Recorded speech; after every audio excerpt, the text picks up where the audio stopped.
La zone euro va très bien, l'euro va très bien, et donc l'euro nous protège. L'incroyable succès de la zone euro nous protège, mais en fait, en nous protégeant, elle nous tue. Parce qu'en fait, là, on vit en fait une crise budgétaire absolument majeure, sauf qu'il ne se passe rien.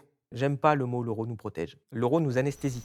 Ça fait 35 ans que je les entends pleurer. Tous les ans, les types de droite qui viennent vous dire: «Oh la dette, gros problème, les générations futures, comment on va faire, machin». Tous les ans, ils font des dettes colossales.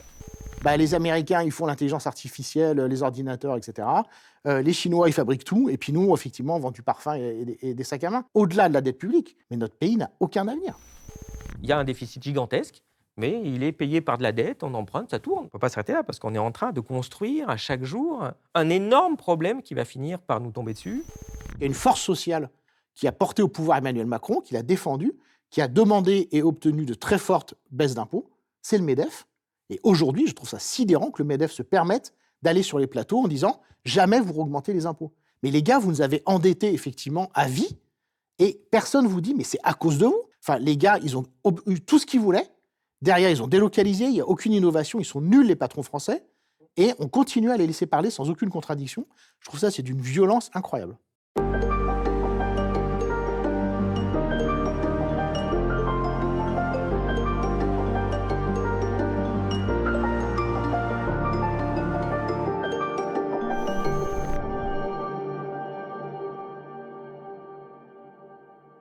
La France va mal, de plus en plus mal. Elle est, depuis 2024, sous procédure de déficit excessif pour ne pas avoir respecté les règles budgétaires fixées par Bruxelles.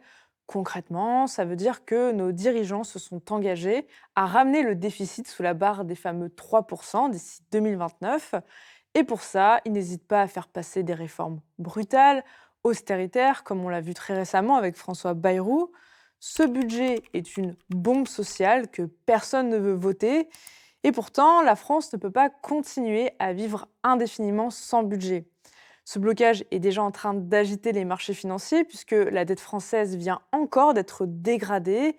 Et pendant ce temps, le pays s'enfonce, une croissance atone, une dette publique explosive, un chômage élevé, des Français qui sautent des repas par manque de moyens et des inégalités de plus en plus fortes. Alors, quelles sont les plus grosses menaces économiques qui pèsent sur la France? Et si une crise arrive, que va-t-il se passer?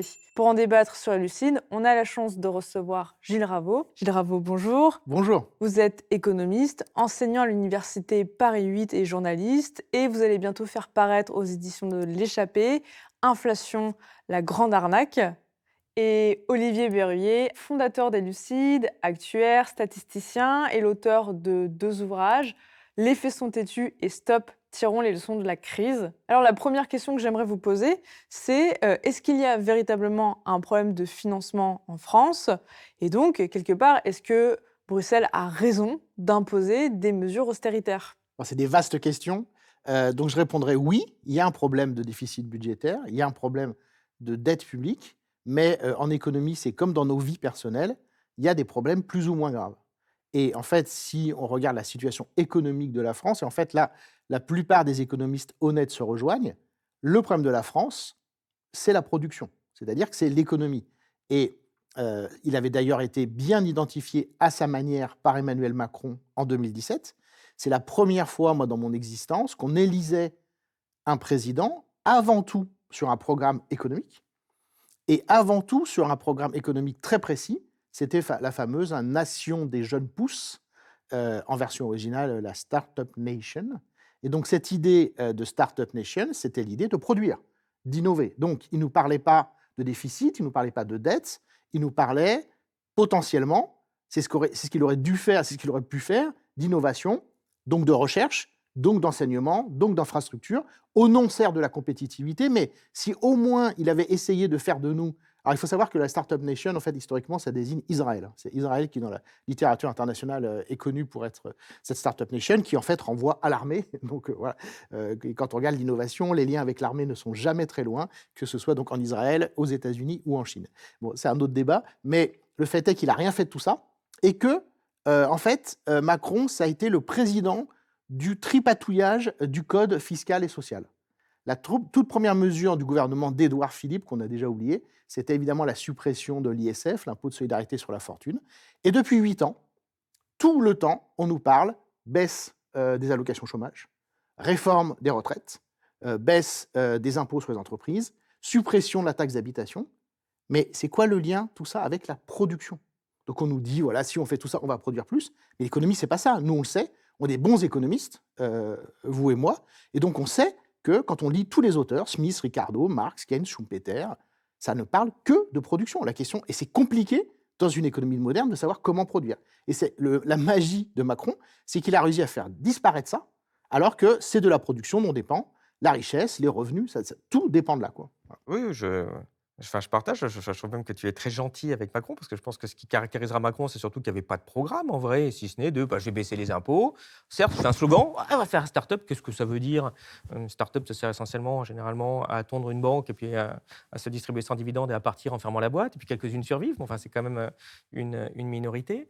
Et en effet, il y avait rien de très concret sur comment on rend l'économie française plus productive, plus efficace, si ce n'est des espèces d'incantations, des espèces de trickle-down theory sur ah bah oui, on va baisser les impôts des plus riches et puis tout ça, ça va ruisseler sur les plus riches, hein, en fait.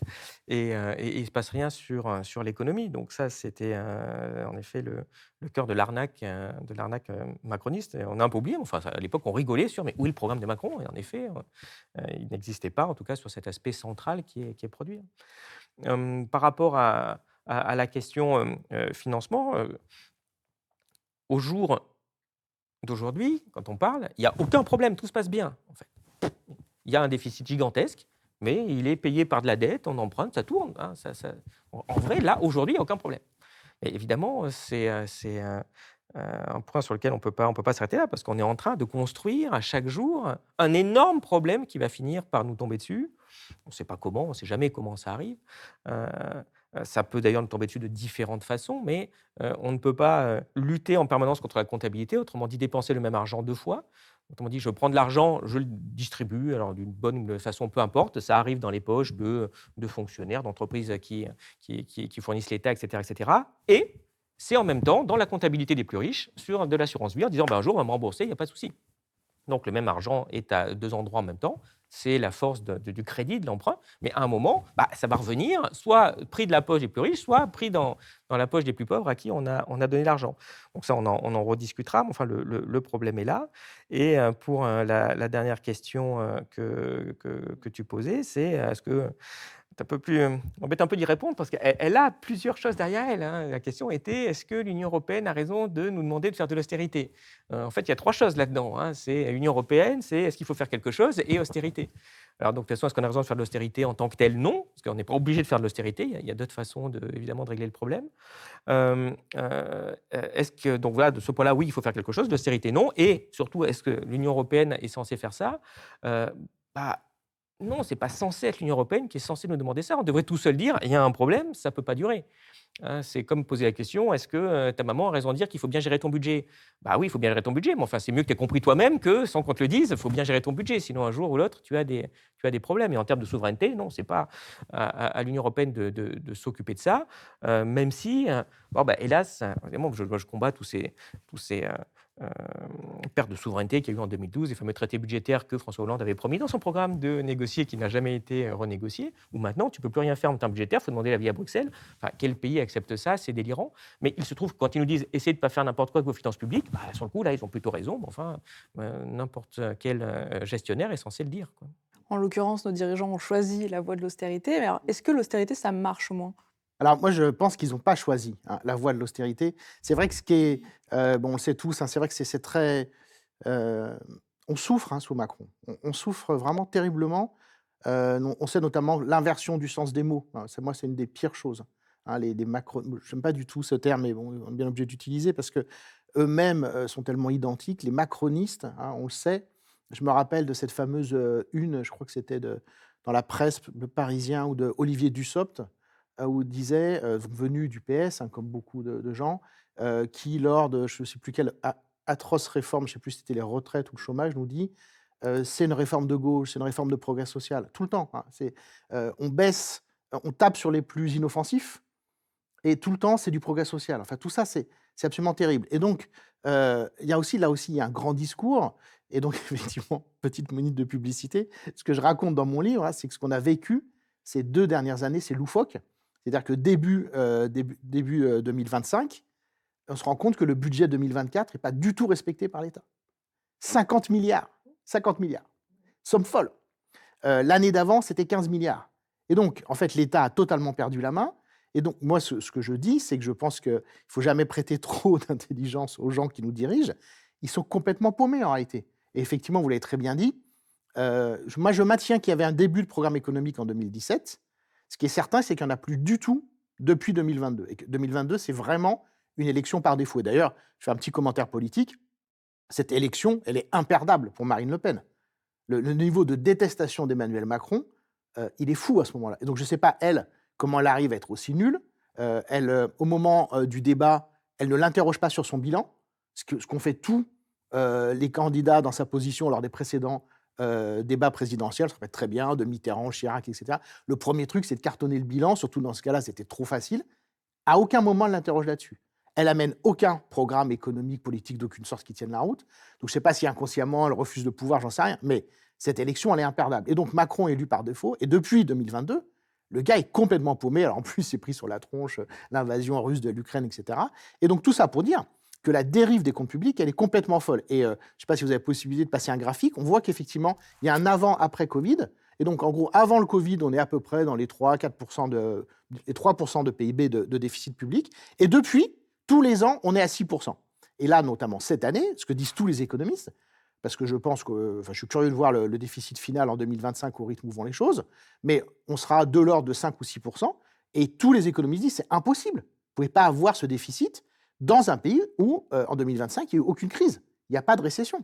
Et donc, où va cet argent? Effectivement, il va aux plus aisés. Et là où, effectivement, Emmanuel Macron n'a pas du tout respecté son potentiel, son embryon de programme économique, c'est que quand on fait le bilan des baisses d'impôts et très bons travaux de l'OFCE, les 2 tiers des baisses d'impôts sont sur les ménages, donc ne sont pas sur les entreprises. Et notamment, là aussi, il y a un consensus pour dire, la suppression totale, c'est exactement ce que vous avez expliqué en termes de circuit économique, la suppression totale de la taxe d'habitation, c'est une aberration.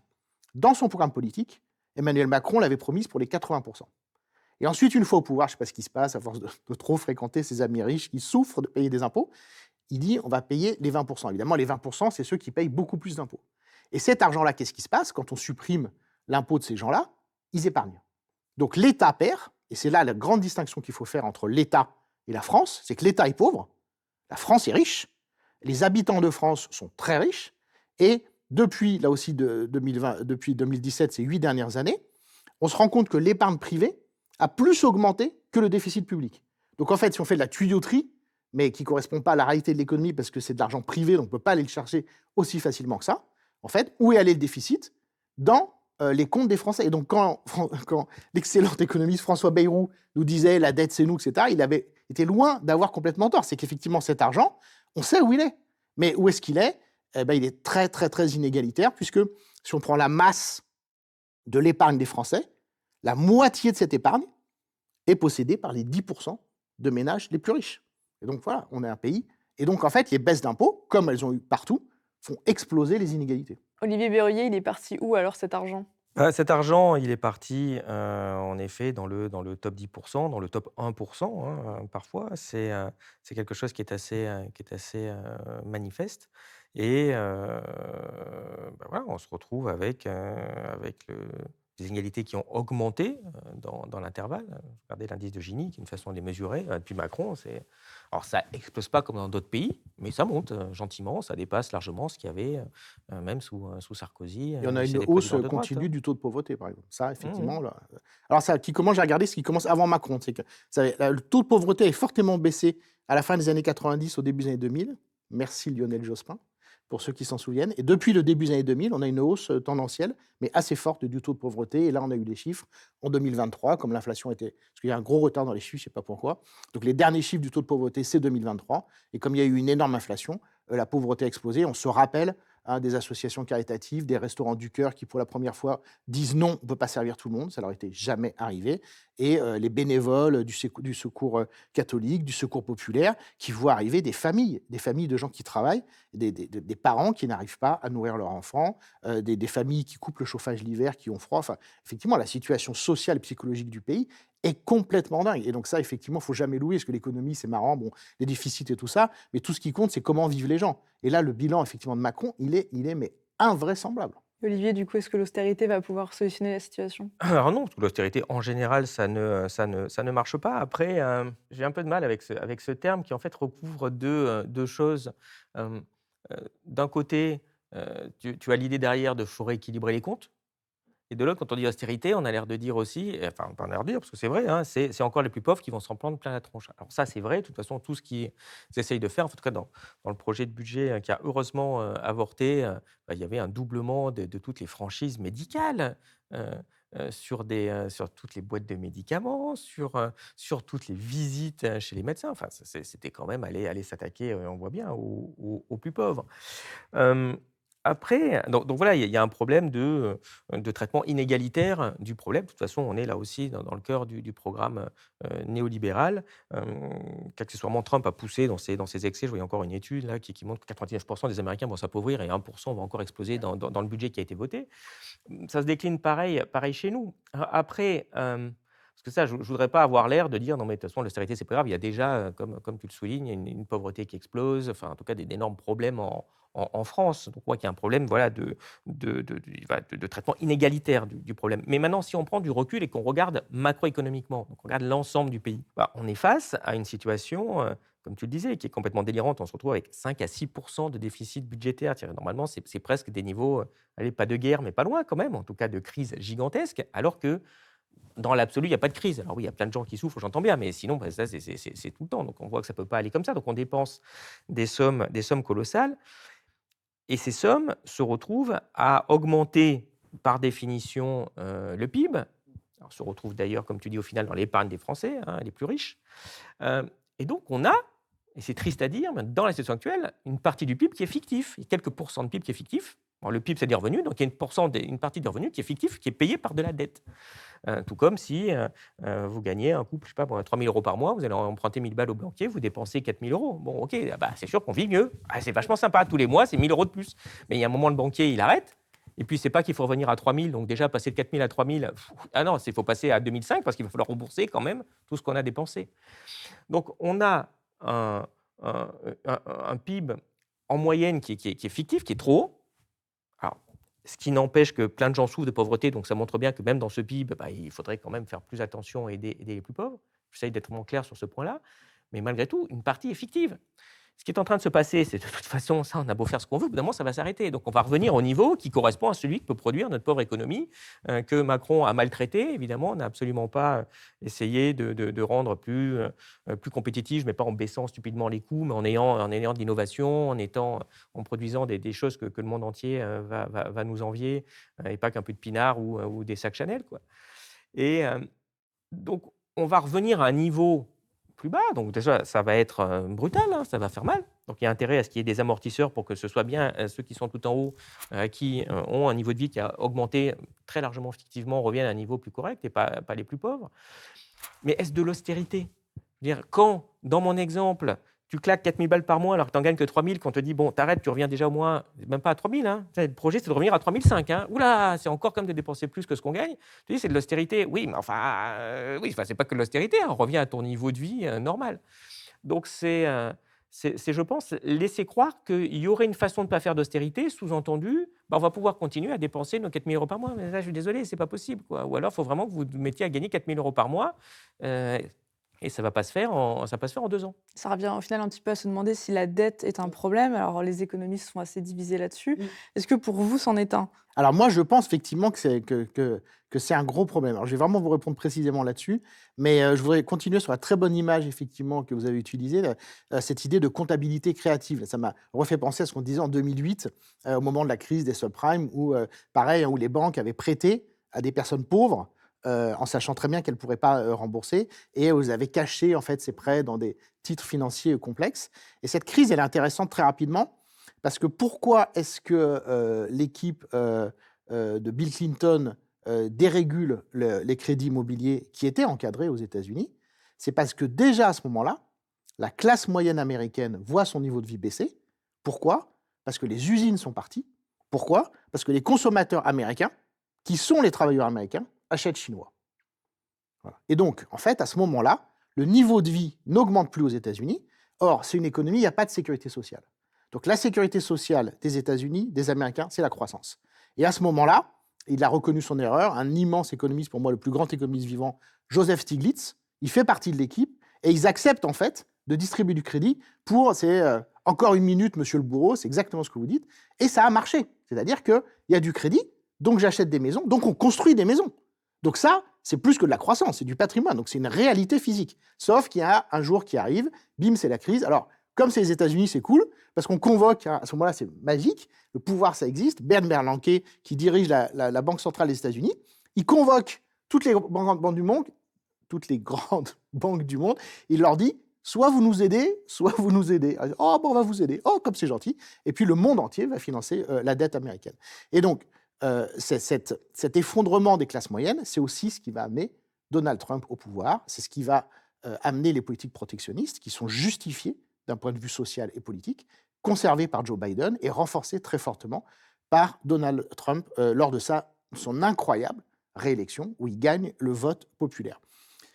Cet effondrement des classes moyennes, il a très largement commencé en France aussi, pour les mêmes raisons. C'est-à-dire que l'entrée de la Chine dans l'Organisation mondiale du commerce, en 2001, a tout changé. Et qu'on commence seulement à en prendre la mesure beaucoup trop tard. Donc ce qui se passe en France, à différence avec les États-Unis, c'est qu'il y a un système social très développé et que donc il y a du RSA, il y a des allocations chômage correctes, il y a des pensions de retraite, il y a des bourses pour les étudiants. Et donc, si on regarde le circuit économique français, effectivement, et c'est exactement ce que vous disiez, à peu près 70% de la demande, c'est-à-dire que 70% des acheteurs de tous les magasins, c'est la consommation des ménages quand on va faire nos courses, et c'est la dépense publique. Et donc, effectivement, si l'État, de façon magique, peut emprunter, eh ben, il met de l'argent en circulation qui tourne, donc on a notre petit pourcent de croissance annuelle, et donc ça marche. Alors, pourquoi ça marche? Et vraiment, je n'oublie pas votre question. Et là, pour moi, c'est une surprise totale. C'est pour ça que j'adore ma discipline. C'est que c'est grâce à l'euro. Moi, j'ai détesté l'euro. J'étais contre le traité de Maastricht. J'ai voté oui parce que mon papa m'a fait pleurer. Oh, c'est pour Mitterrand et tout. C'est mon premier vote, donc j'ai voté oui. Bon, on a réglé nos comptes avec le paternel depuis. Et donc, qu'est-ce qui se passe avec l'euro? Il ne se passe pas ce qui est arrivé. Moi, j'adore cette histoire à Liz Truss, qui a été l'éphémère première ministre du Royaume-Uni, qui arrive au pouvoir, donc parti conservateur, et qui arrive au pouvoir en 2022, et qui a exactement le même programme qu'Emmanuel Macron, les mêmes ordres de grandeur. Je baisse les impôts sur les riches et sur les entreprises, parce que même problème, l'industrie britannique, première du monde, ils ont inventé l'industrie. Le pays qui, de la révolution industrielle, n'a plus d'industrie, à cause de la concurrence mondiale, notamment asiatique. Donc pareil, on va relancer, bon. Et qu'est-ce qui se passe? Il se passe qu'ils ont la livre sterling. Ils n'ont pas l'euro, les Anglais. Et là, sur les marchés financiers, il y a des gens, quand ils prêtent, ils aiment bien qu'on leur rembourse. Et ils regardent les comptes et ils disent, madame, vous voyez, ça ne va pas aller, quoi. Et donc, la livre sterling s'effondre. 20% en quelques semaines. Et donc, quand la livre sterling s'effondre, le prix des importations explose. Et la nourriture anglaise dégueulasse est importée à 70%. Donc, les gens voient les prix augmenter, les gens ne sont pas contents, et donc ils disent à leurs élus conservateurs, cette dame, il ne faut pas qu'elle reste. Et donc, elle est virée au bout, je crois, de 39 jours. Record battu. Mais tout ça, tout ce qui lui est arrivé, n'a résulté que d'une chose, c'est la crise sur le marché d'échange de la livre sterling. Et nous, cette crise, on ne peut pas l'avoir. Parce qu'on est dans la zone euro, que la zone euro, c'est effectivement la plus riche du monde, que les comptes de la zone euro sont excellents, avec encore, même s'il a beaucoup baissé, de l'excédent commercial, avec un gros excédent courant. Donc l'excédent l'excédent commercial, c'est les biens et services, c'est les sacs à main et les voitures. L'excédent courant, c'est les banques d'assurance. Si voilà, une banque française prête à quelqu'un qui est en Russie, quand cette personne rembourse ses intérêts, il y a de l'argent qui rentre en France, etc. Donc la zone euro va très bien, l'euro va très bien, et donc l'euro nous protège. Et si on avait gardé le franc français, Emmanuel Macron n'aurait jamais pu faire la moitié de ce qu'il a fait. C'est-à-dire qu'on aurait une crise du franc, comme on a connu dans notre jeunesse, avec ces moments très pénibles. Donc, il y avait le franc français et le Deutschmark. Et vous aviez le ministre des Finances français qui venait et disait « Oui, nous avons décidé dans la nuit de dévaluer, etc. » Parce qu'évidemment, on se faisait mettre la misère par l'industrie allemande. On avait un énorme déficit commercial. Mais au moins, quand il y avait ça, on dévaluait le franc. Donc, il y avait réévaluation du Deutschmark. Et ça rétablissait un petit peu de compétitivité pour l'industrie française. Mais en fait aussi, c'était un garde-fou sur la dette. Et là où c'est drôle, l'histoire, c'est que Maastricht, l'euro, qu'est-ce que c'est? c'est un truc qui est créé pour maîtriser les dettes publiques. C'est l'obsession des Allemands. Enfin, mettez-vous à la place des Allemands, moi, quand même, les Allemands, ils sont quand même étonnants. Vous avez une des meilleures monnaies du monde, ils ont reconstruit leur pays sur la monnaie. Le Deutschmark succède au Reichsmark avant la création de la RFA. Donc, c'est un pays qui s'est bâti sur la monnaie. Ils ont la meilleure monnaie du monde, ils n'ont pas d'inflation. Et ils vont faire une monnaie unique avec des Français et des Italiens. Vous imaginez le truc? Et donc, la contrepartie, c'était pacte de stabilité, maîtrise de l'endettement public. Mais en fait, maintenant, les mécanismes économiques, l'incroyable succès de la zone euro qui attire, et encore la Croatie qui est rentrée dans la zone euro l'année dernière, l'incroyable succès de la zone euro nous protège. Mais en fait, en nous protégeant, elle nous tue.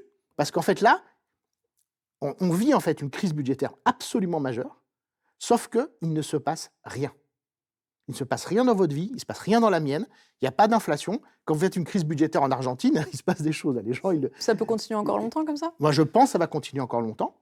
Et là où effectivement c'est grave, c'est que les taux d'intérêt augmentent, le poids de la dette ne fait qu'augmenter, et que ça fait qu'on a des gouvernements qui ne gouvernent plus parce qu'ils n'ont pas d'argent. Parce qu'effectivement, ils empruntent pour notamment payer les retraites, etc.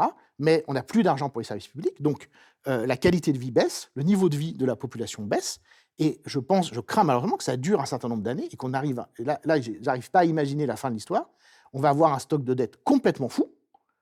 Alors, est-ce qu'au bout d'un moment, effectivement, l'Allemagne va nous lâcher, la Banque centrale européenne va nous lâcher? Mais est-ce qu'ils peuvent? Moi, j'ai l'impression que c'est ce qu'on appelle, vous savez, la menace du faible au fort. C'est-à-dire que si je dois 1 000 euros à ma banque, j'ai un problème. Si je dois 10 000 euros à ma banque, j'ai un gros problème. Mais si je dois 1 million d'euros à ma banque, c'est elle qui a un problème. Parce qu'elle ne peut pas perdre son million d'euros.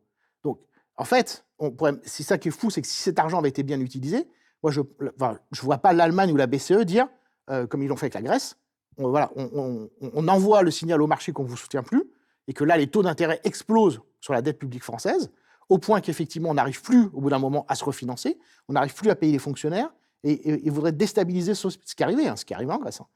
En Grèce, au bout d'un moment, voilà, c'est ce que vous avez très bien dit, la dette, ça nécessite de payer les dépenses courantes. Si vous n'avez plus d'argent, vous ne pouvez plus payer les fonctionnaires.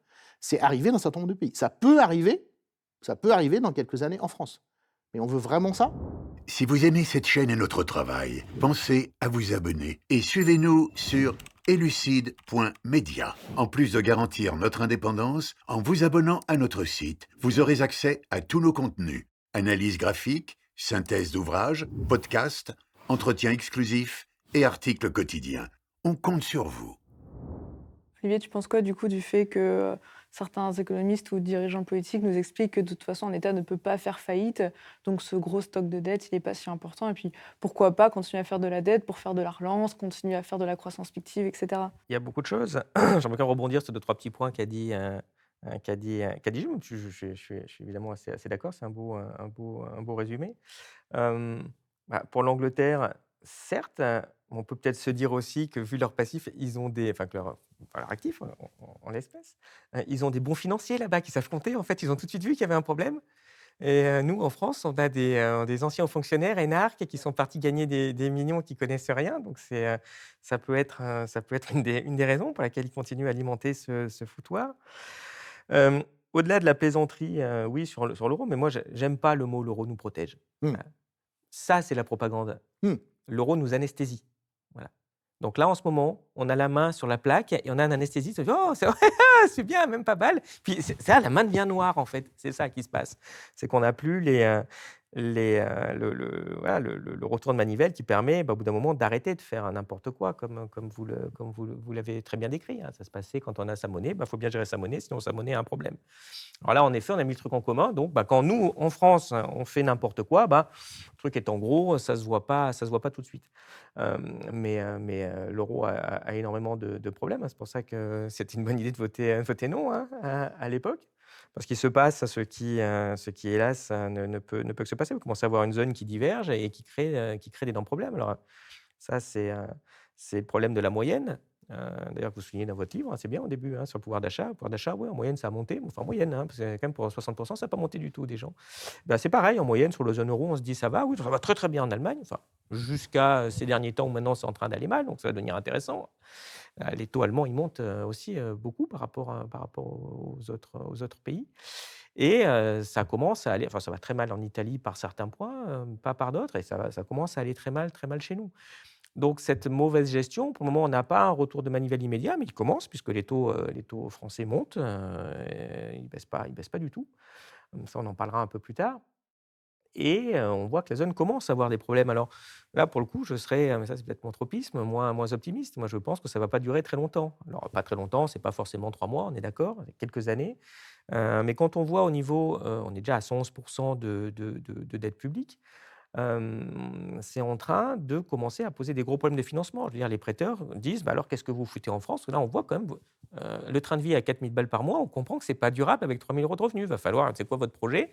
Et le projet, bah, c'est qu'on n'y arrive pas, c'est qu'on veut pas, enfin, on a du mal à redresser. Quand on redresse, on fait des politiques austéritaires dégueulasses, parce qu'évidemment, on ne veut pas s'attaquer au moins au plus. Il n'y a qu'à voir ce sketch autour de la taxe Zuckman, dont on peut discuter du détail, je m'en fous. Enfin, l'idée, quand même, ça, c'est quand même, il y a un niveau. Le niveau, je ne sais pas si les gens ont bien compris tout à l'heure quand Gilles a parlé de 50 milliards.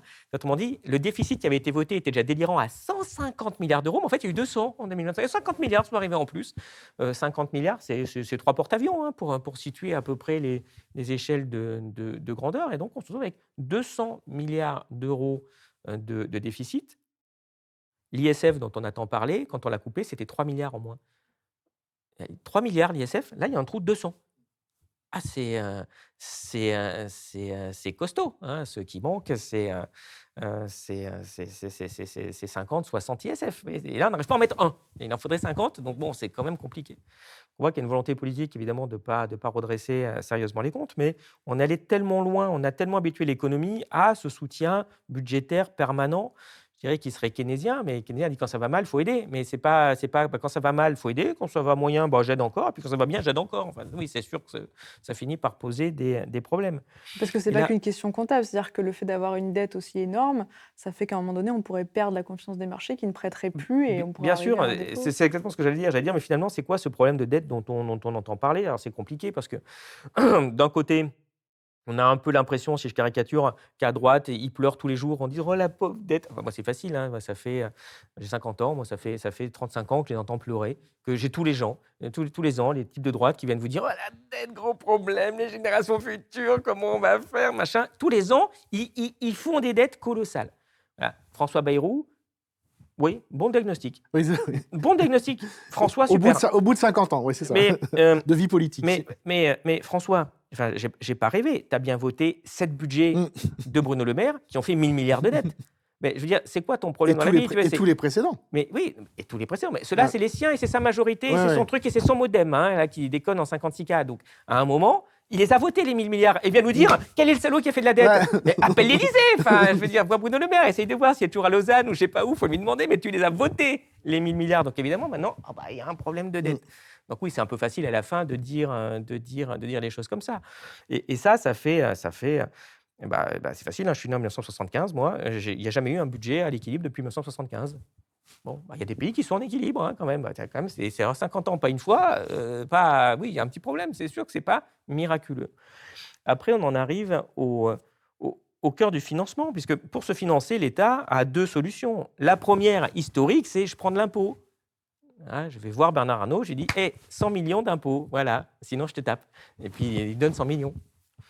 Ça, c'est le modèle historique. Ça a commencé par ça, l'État, aux origines. Et puis après est arrivée une deuxième solution où on se dit ah, mais peut-être que sur une partie, je ne vais pas prendre des impôts, je vais faire de la dette. Parce que quand je fais des impôts, les gens à qui je prends des impôts, ils pleurent, ils ne sont pas contents, ils font des révoltes, ils veulent me déquitter.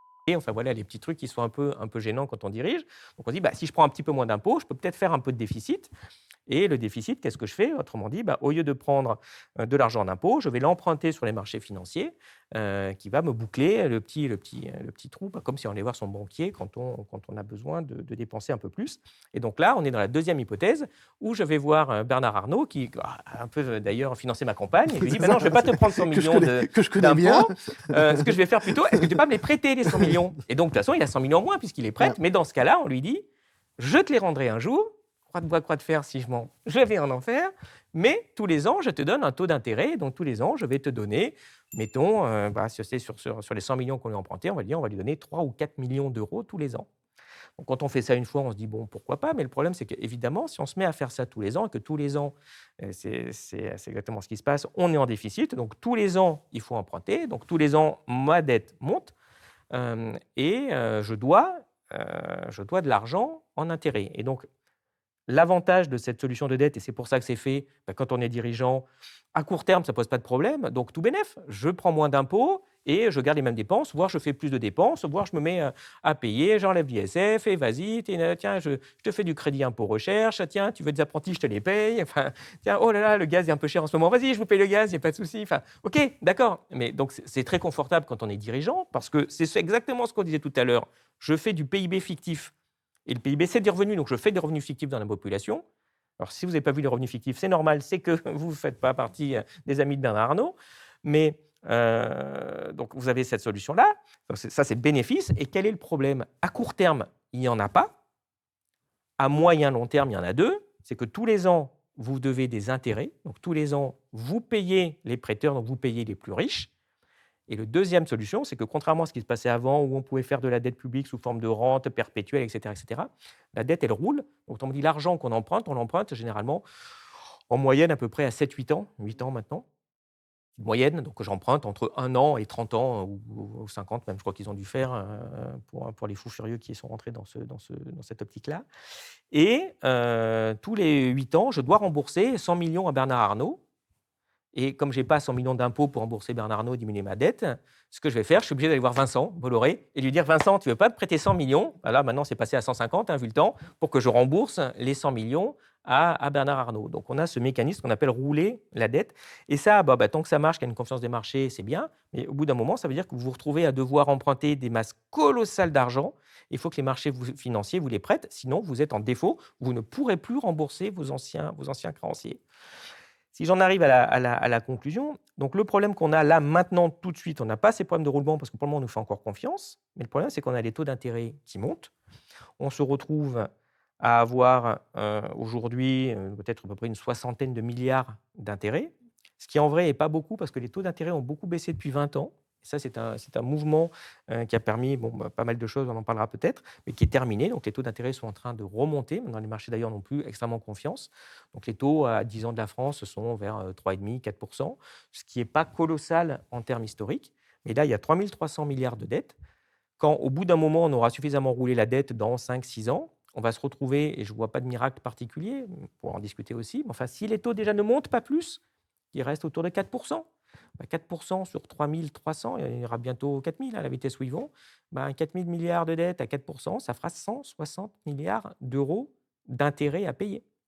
Pour situer, il y a 300 milliards de recettes à peu près. Ça veut dire que bientôt, la moitié des impôts, la moitié de la TVA, la moitié de votre impôt sur le revenu, la moitié de votre impôt sur les sociétés, ça va servir à aller payer Bernard Arnault pour l'argent qu'il nous a prêté, sachant qu'on aurait depuis le début pu lui dire « Non, finalement, tu me passes les 100 millions, sinon je te tape », ce qui s'appelle payer de l'impôt. Et c'est cette partie-là qu'on a vraiment perdue. Quand vous regardez les budgétaires, on a fait ça plusieurs fois sur Elucide, vous voyez bien que le problème qu'on a, ce n'est pas, contrairement à ce qu'on vous raconte, des dépenses qui auraient vraiment explosé. Il y en a eu certaines, mais d'autres ont diminué. C'est les recettes ont baissé. C'est-à-dire qu'on paye beaucoup moins, rapporté au PIB, c'est beaucoup moins comme 1980. Et les dépenses sont restées un peu stables, pas beaucoup augmentées. Donc le problème est venu là, c'est qu'on a décidé de baisser les impôts, c'est tout le discours qu'on a eu, mais évidemment, ils n'ont pas baissé les dépenses, sinon ça vous baisse le PIB, ça vous baisse l'activité. On a dit la dette va compenser, on arrive au moment où c'est cher. Et ce que je ne comprends pas, enfin en tout cas, moi, ce qui me... Alors, je suis peut-être un peu seul sur cet axe-là, mais vous avez des types de droite qui vous disent sans arrêt « Ah, c'est terrible la dette !» et qui vous font de la dette comme des gorées. Façon Serge Gainsbourg qui dit « Ouais, la clope, c'est mal, faut arrêter ». Je ne comprends pas. Ils ont bien compris, puisqu'évidemment, ça, je vais venir sur la deuxième partie, puisque ça enrichit le capital. Et il y a souvent, à gauche, des gens qui vous disent oh, « c'est pas très grave, il n'y a qu'à dépenser de l'argent ». Moi, je ne comprends pas comment, d'une façon générale, quel que soit le contribuable, puisse accepter de payer des impôts pour aller donner de l'argent à Bolloré et à Bernard Arnault, en tout cas aux 10% les plus riches de la population, pour qu'ils prêtent de l'argent qu'on pourrait leur prendre sous forme fiscale. C'est une vision qui, je trouve, en tout cas sur la partie à gauche, a souvent disparu, alors que c'est le cœur de la vision marxiste.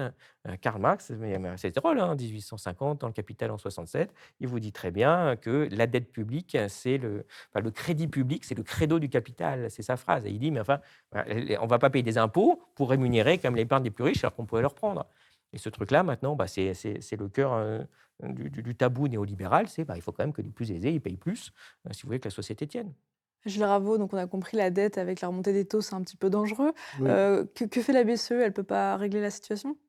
Là aussi, c'est drôle cette histoire parce que la BCE nous a vraiment bien aidés. Effectivement, c'est pour ça que je suis revenu à cette crise de 2008 qui, bon, c'est le propre de toutes les crises qui n'a jamais été soldée, hein, à ce moment-là. Donc effectivement, il y a ce magnifique, sublime discours de Bruno Le Maire que je cite dans le livre où il dit les politiques d'austérité, on a essayé en Europe au début des années 2010, c'est extraordinaire. On est en 2025, ça a été célébré si vous voulez, dans toutes les facs d'économie du monde entier. On a dit aux étudiants, voilà, ce qu'il faut surtout pas faire, c'est ça, c'est ce que fait l'Europe en 2011-2012, où vous avez donc des ratios dette publique sur PIB qui augmentent de 20 points en quelques années. Donc on l'a fait, moins dans notre pays qu'en Grèce évidemment, ou en Italie ou en Espagne, mais on l'a fait et personne n'en parle. C'est-à-dire que, c'est comme si on l'avait pas vécu, alors que toutes les personnes qui sont à la télé ont l'âge et l'ont vécu à l'âge adulte, vous voyez? Mais et donc on en revient, vous voyez? Alors pourquoi?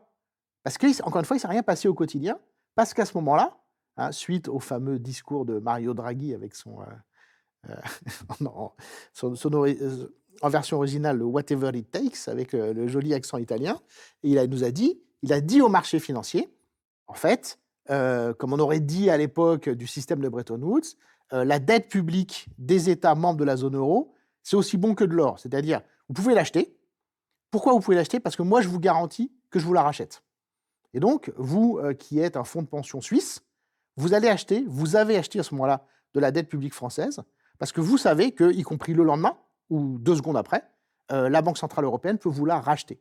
Donc ça, c'était très malin de la part de Super Mario, parce que légalement, dans les traités, la Banque centrale européenne n'a pas le droit d'acheter la dette publique. C'est-à-dire que la dette publique, qu'est-ce que c'est? C'est comme une baguette de pain, c'est un truc qu'on essaye de vendre.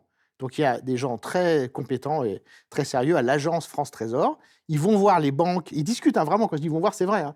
Ils vont les voir avant. Il y a un certain nombre d'énormes financiers, des gens qui gèrent des sommes folles, hein, qui dirigent des très grandes banques, compagnies d'assurance françaises, bien sûr, américaines, suisses, singapouriennes, chinoises, j'en sais rien. Et ils les préviennent. Ils leur disent on va effectivement émettre une obligation pour 10 milliards, 50 milliards. Est-ce que ça vous intéresse? Et à combien vous me l'achetez? Voilà. Et en fonction de ces discussions avec le marché, effectivement, il y a un taux d'intérêt qui s'établit. Et au moment de cette discussion, la Banque centrale européenne ne peut pas dire ça m'intéresse, hein, parce qu'elle n'a pas le droit légalement, sinon ils vont en prison. Et donc ce qu'ils ont trouvé comme astuce, c'est qu'on vend d'abord au privé, et puis ensuite le privé revend au public, et donc la Banque centrale européenne a pu acheter. Alors on pourrait imaginer, en fait, revenir avant l'euro, au franc de mon enfance, avant l'indépendance de la Banque de France. La Banque de France qui est nationalisée, hein, par le gouvernement provisoire de la République française le 1er janvier 1946, parce que le Front populaire s'était fracassé contre les 200 familles, ce qu'on appelle les 200 familles en France, c'était les 200 actionnaires de la Banque de France, qui était une banque privée, et donc on la nationalise pour qu'elle soit au service de la nation. Et un des drames de ce que certaines personnes mal informées appellent la construction européenne, c'était que pour entrer dans l'euro, pour candidater à l'euro, il fallait d'abord séparer, couper le cordon entre la Banque de France et l'État français. Donc la Banque de France est devenue indépendante, alors qu'avant elle faisait partie, en fait, pas totalement légalement, mais de fait de l'État français, ce qu'on appelait le circuit du Trésor. Et la Banque de France, maintenant, ensuite, bon, elle n'a plus aucun rôle.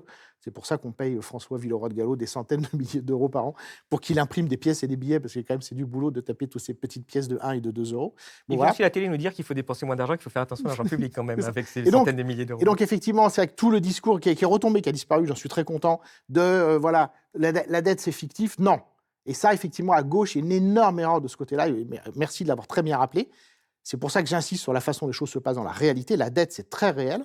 Et effectivement, tout le discours de droite de on lègue une dette à nos enfants, nos petits-enfants. Non, mais ce qu'il y a, c'est que ces gens-là qui parlent, eux, ils lèguent quelque chose à leurs enfants, leurs petits-enfants, qui sont les obligations. C'est-à-dire que quand l'État il émet des obligations, avant c'était papier, maintenant évidemment c'est électronique, vous aviez littéralement, hein, dans les coffres des banques des gens, des obligations de l'État français, et quand malheureusement votre vie se termine, que votre existence terrestre s'achève, eh bien l'obligation ne se détruit pas. Elle est transmise aux enfants, aux petits-enfants. Ça s'appelle l'héritage. L'héritage que tous les Français adorent, il ne faut pas taxer l'héritage, vive l'héritage, je veux laisser une maison à mes enfants, voilà. Donc la dette, elle se transmet, parce que la dette, c'est ses obligations.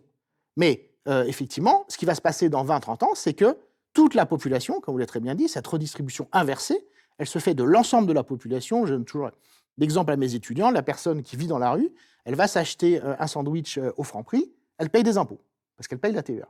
Donc le truc il y a 50% des Français qui payent des impôts, non, tout le monde absolument paye des impôts, à commencer par les personnes les plus pauvres. Donc la dette, elle est très réelle, et effectivement, j'aimerais insister lourdement sur ce point. Quand on regarde l'histoire des dernières décennies de la France, les gouvernements de droite ont toujours accru l'endettement public. On se rappelle peut-être, pour les plus anciens, de la loi Travail, Emploi et Pouvoir d'achat d'une dame qui s'appelait Christine Lagarde, qui avait fait exploser le déficit. Et à ce moment-là, il y avait Gilles Carrez, qui était rapporteur à l'Assemblée nationale, et a fait un génial rapport en disant s'il n'y avait pas eu ces baisses d'impôts, on aurait été à l'équilibre. On pouvait revenir à l'équilibre budgétaire, mais déjà, à l'époque, pour soutenir les entreprises, baisse d'impôts. Le gentil Lionel Jospin, lui, comme vous l'avez très bien dit, effectivement, a fortement réduit le déficit public. Aux États-Unis, c'est encore plus caricatural, c'est toujours la droite qui fait exploser le déficit public, alors qu'ils ont le même discours de responsabilité, la dette c'est mal et tout ça, c'est prodigieux. Et tous nos amis gentils, journalistes économiques, etc., on continue à associer la droite à l'idée de rigueur, alors que ça n'est plus vrai depuis au moins 30 ans. Et d'ailleurs, c'est un résultat très connu en économie politique. Dans tous les pays, c'est pareil. Et en fait, parce que, donc ça, c'est un théorème que j'ai découvert, je ne sais pas que ça me vaudra le prix Nobel un jour, donc je vais vous l'énoncer, c'est que quand vous baissez les impôts, eh bien, vous baissez les recettes publiques. Je ne sais pas si vous voyez, c'est un raisonnement extrêmement complexe, je vous laisse y réfléchir. Et donc, c'est ce que vous avez très bien dit, c'est ce qu'a fait Macron. Je baisse les recettes, c'est facile de baisser les impôts. Politiquement, dans la presse, tout le monde est content. Par contre, baisser les dépenses, c'est très compliqué. Et donc, effectivement, Macron, le bilan est très simple, les dépenses sont restées les mêmes, les recettes ont beaucoup baissé, le déficit a explosé. Et il n'y a pas de solution magique. Et la dette, elle est très réelle. Et il y a cette énorme redistribution de richesses, alors que pendant ce temps-là, le niveau des enseignants est devenu grotesque. Et donc, il n'y a plus d'enseignants. Et donc, les enseignants qu'on recrute sont moins bons. Moi, je veux qu'à un moment, on dise cette chose. Tous les ans, à la rentrée scolaire, on nous dit on manque de profs, mais ce n'est pas le problème. Moi, j'ai passé le CAPES et l'agrégation dans ma jeunesse. Il faut que ces concours soient difficiles. Il faut que les meilleurs étudiants à 18 ans, dont j'ai fait partie à ce moment-là, aient envie de devenir prof. Parce que sinon, c'est l'avenir du pays qui est détruit. Or, ça fait peut-être déjà 20 ans, j'étais déjà un peu couillon à l'époque, que les meilleurs étudiants ne veulent pas devenir profs. Donc je n'en peux plus de ce discours de on manque de profs, mais la Troisième République, la France, la gauche s'est bâtie sur l'école. Encore une fois, il faut que les meilleurs, les gens qui aiment la connaissance, les gens dont le cerveau fonctionne bien, qui sont intelligents, qui aiment enseigner, se retrouvent dans les collèges et lycées de la République. Quelle famille aujourd'hui a envie que son enfant devienne prof? Mais ça, on ne change pas ça, il n'y a aucun avenir pour le pays. Et d'ailleurs, on a des statistiques qu'on commence à avoir, même si on a du mal à avoir des données, sur de l'expatriation des jeunes diplômés français. On l'a vu lors de le Covid, les startups. Il y a plein de génies français, parce qu'on a encore des très très grandes écoles fantastiques, notamment des écoles d'ingénieurs, polytechniques, etc., qui forment des cerveaux surpuissants, mais ils sont en Californie, ils sont peut-être déjà en Chine, et ils ne sont plus en France, parce qu'effectivement, j'en reviens à mon point, il n'y a plus l'industrie française. Et cette industrie française, historiquement, quand est-ce qu'elle a bien marché? Eh bien, quand elle travaillait avec l'État. C'est quoi les grandes réussites de la France? C'est le nucléaire, c'est le TGV, c'est de la commande publique. La Chine, l'État organise l'économie. Aux États-Unis, le complexe militaro-industriel tire la croissance. Internet, ça vient de l'ARPANET, qui était une création de l'armée américaine. C'est la DARPA qui a permis aux Américains de sortir les vaccins avant tout le monde, une agence publique pendant le Covid. Donc en fait, il y a un modèle économique qui est très simple qui marche, c'est l'économie mixte avec un État qui a été fort et intelligent. Mais c'est très dur pour l'État d'être fort et intelligent. On l'a eu en France, et on en a la nostalgie, parce qu'on a eu des services publics qui faisaient l'envie du monde entier. On été cités comme exemple quand on avait des vrais services publics en monopole, EDF, le nucléaire, le TGV, c'était une première mondiale, le Minitel, des premières mondiales, tout ça avec de la recherche publique appuyée sur notre énorme corps d'ingénieurs et des grandes écoles publiques, méritocratiques, gratuites, etc. Et ce modèle, je ne sais pas pourquoi, il se casse la gueule au début des années 90. Et là, on rate tout. L'informatique, l'électronique, et maintenant, nos forces historiques, par exemple, dans les biochimies, dans les médicaments, le pays de Pasteur, on était hyper en avance, on a tout perdu aussi. Sanofi délocalise ses centres de recherche. Enfin, voilà, on l'a vu dans le Covid, on a des pénuries de médicaments en France, mais on était le pays, à excès d'ailleurs, on était le pays du Médoc. Enfin, pas la jolie région du Sud-Ouest, le pays du médicament. Et donc, effectivement, on voit passer sur Twitter ces blagues en disant les Américains, ils font l'intelligence artificielle, les ordinateurs, etc. Les Chinois, ils fabriquent tout. Et puis nous, effectivement, on vend du parfum et des sacs à main. Et en fait, ce n'est pas du tout si éloigné que ça de la réalité. Donc là, au-delà de la dette publique, Moi, effectivement, j'essaie de le dire gentiment parce qu'il y a des gens qui ont la très grande gentillesse de nous écouter, mais notre pays n'a aucun avenir. Une réaction là-dessus? Oui, parce que l'exemple de l'enseignement est intéressant. C'est sûr que les jeunes, ils veulent pas enseigner parce que la perspective de gagner le SMIC et de pas être considéré, c'est pas terrible. Mais pourquoi ils gagnent aussi peu? Parce que, je l'ai peut-être dit trop vite, les dépenses de l'État sont à peu près restées pareilles, sauf que les dépenses des services publics ont baissé, mais on a remplacé ça en augmentant des dépenses, soit pour faire plaisir évidemment aux plus riches, soit aussi, une bonne partie sous forme d'aide aux entreprises qui ont deux racines. Un, c'est OK, j'entends bien, bon, aider aussi les plus riches, blablabla, les actionnaires, OK, mais aussi soutenir les entreprises à cause de l'euro qui crée un manque de compétitivité qui est extrêmement, extrêmement problématique. Pour la question peut-être sur la BCE, parce que c'était la question, moi je vois deux choses à dire. La première, c'est une question intéressante. Par exemple, ça va mal en France, que fait la BCE? Ah ben, ça va bien au Portugal et ça va pas trop mal en Espagne quand même. Ah, bah alors, on fait quoi? Bah oui, parce qu'on a fait une seule banque et il y a plein de pays qui étonnamment, sont pas pareils. Bah donc, premier énorme problème. Alors ça, c'est une illustration de la folie de faire une monnaie unique sur des pays différents. Mais c'est peut-être aussi un effet de plus de ce que je racontais tout à l'heure, d'espèce de déclassement des élites qui ne comprennent pas, hein, parce que les financiers en Angleterre, machin, les politiques, ils ont compris qu'il fallait mieux pas y aller. L'euro, certes, il peut y avoir des problèmes quand il y a des stress, mais enfin, ça donne quand même bien d'autres possibilités pour bien gérer le pays que ce qui se passe chez nous. Donc, on a une BCE, il y a des pays qui vont bien, des pays qui vont pas bien. Alors, je fais comment? Je fais quoi? Je fais une gestion moyenne. Donc, les pays qui vont bien sont pas contents parce que c'est pas adapté à eux, puis les pays qui vont pas bien, c'est pas assez non plus pour les aider. Ça, c'est le premier point global qui fait que en Europe, tout le monde se gargarise, c'est très bien, l'euro nous protège et compagnie. Mais moi, ce qui m'amuse, c'est que quand je lis plein d'auteurs qui travaillent sur les monnaies, qui soient généralement aux États-Unis, c'est ceux qu'on lit le plus facilement, enfin, si on traduit un peu ou qu'on lit des publications de Chinois ou de pays, les gens nous regardent en disant les Européens, vous avez vu que ça va pas du tout chez vous quand même, hein, votre économie, c'est la pire du monde bientôt. Hein, mais vous avez vu que vous avez une seule monnaie là, sur des pays différents, c'est n'importe quoi. Parce que vraiment, en théorie, ça peut pas marcher. Vous le faites quand même, dites ça marche pas. Vous faites un truc un jour où vous allez mourir. Enfin, c'est pas. Ça marche pour certains. Ça marche pour certains, mais ça marche pas non plus parce que ça donne les mêmes problèmes à l'Allemagne. Ça les a aussi déséquilibrés d'une autre façon et créé plein de problèmes aussi en Allemagne qui ne sont pas financiers à court terme, mais qui posent aussi des problèmes derrière d'investissement et de compétitivité sur le choix de leurs produits. Mais évidemment, c'est eux qui s'en sortent le mieux. Maintenant, la question, c'est est-ce qu'on a fait l'euro pour faire plaisir aux Allemands? Bon, j'ai pas compris que c'était le deal de départ.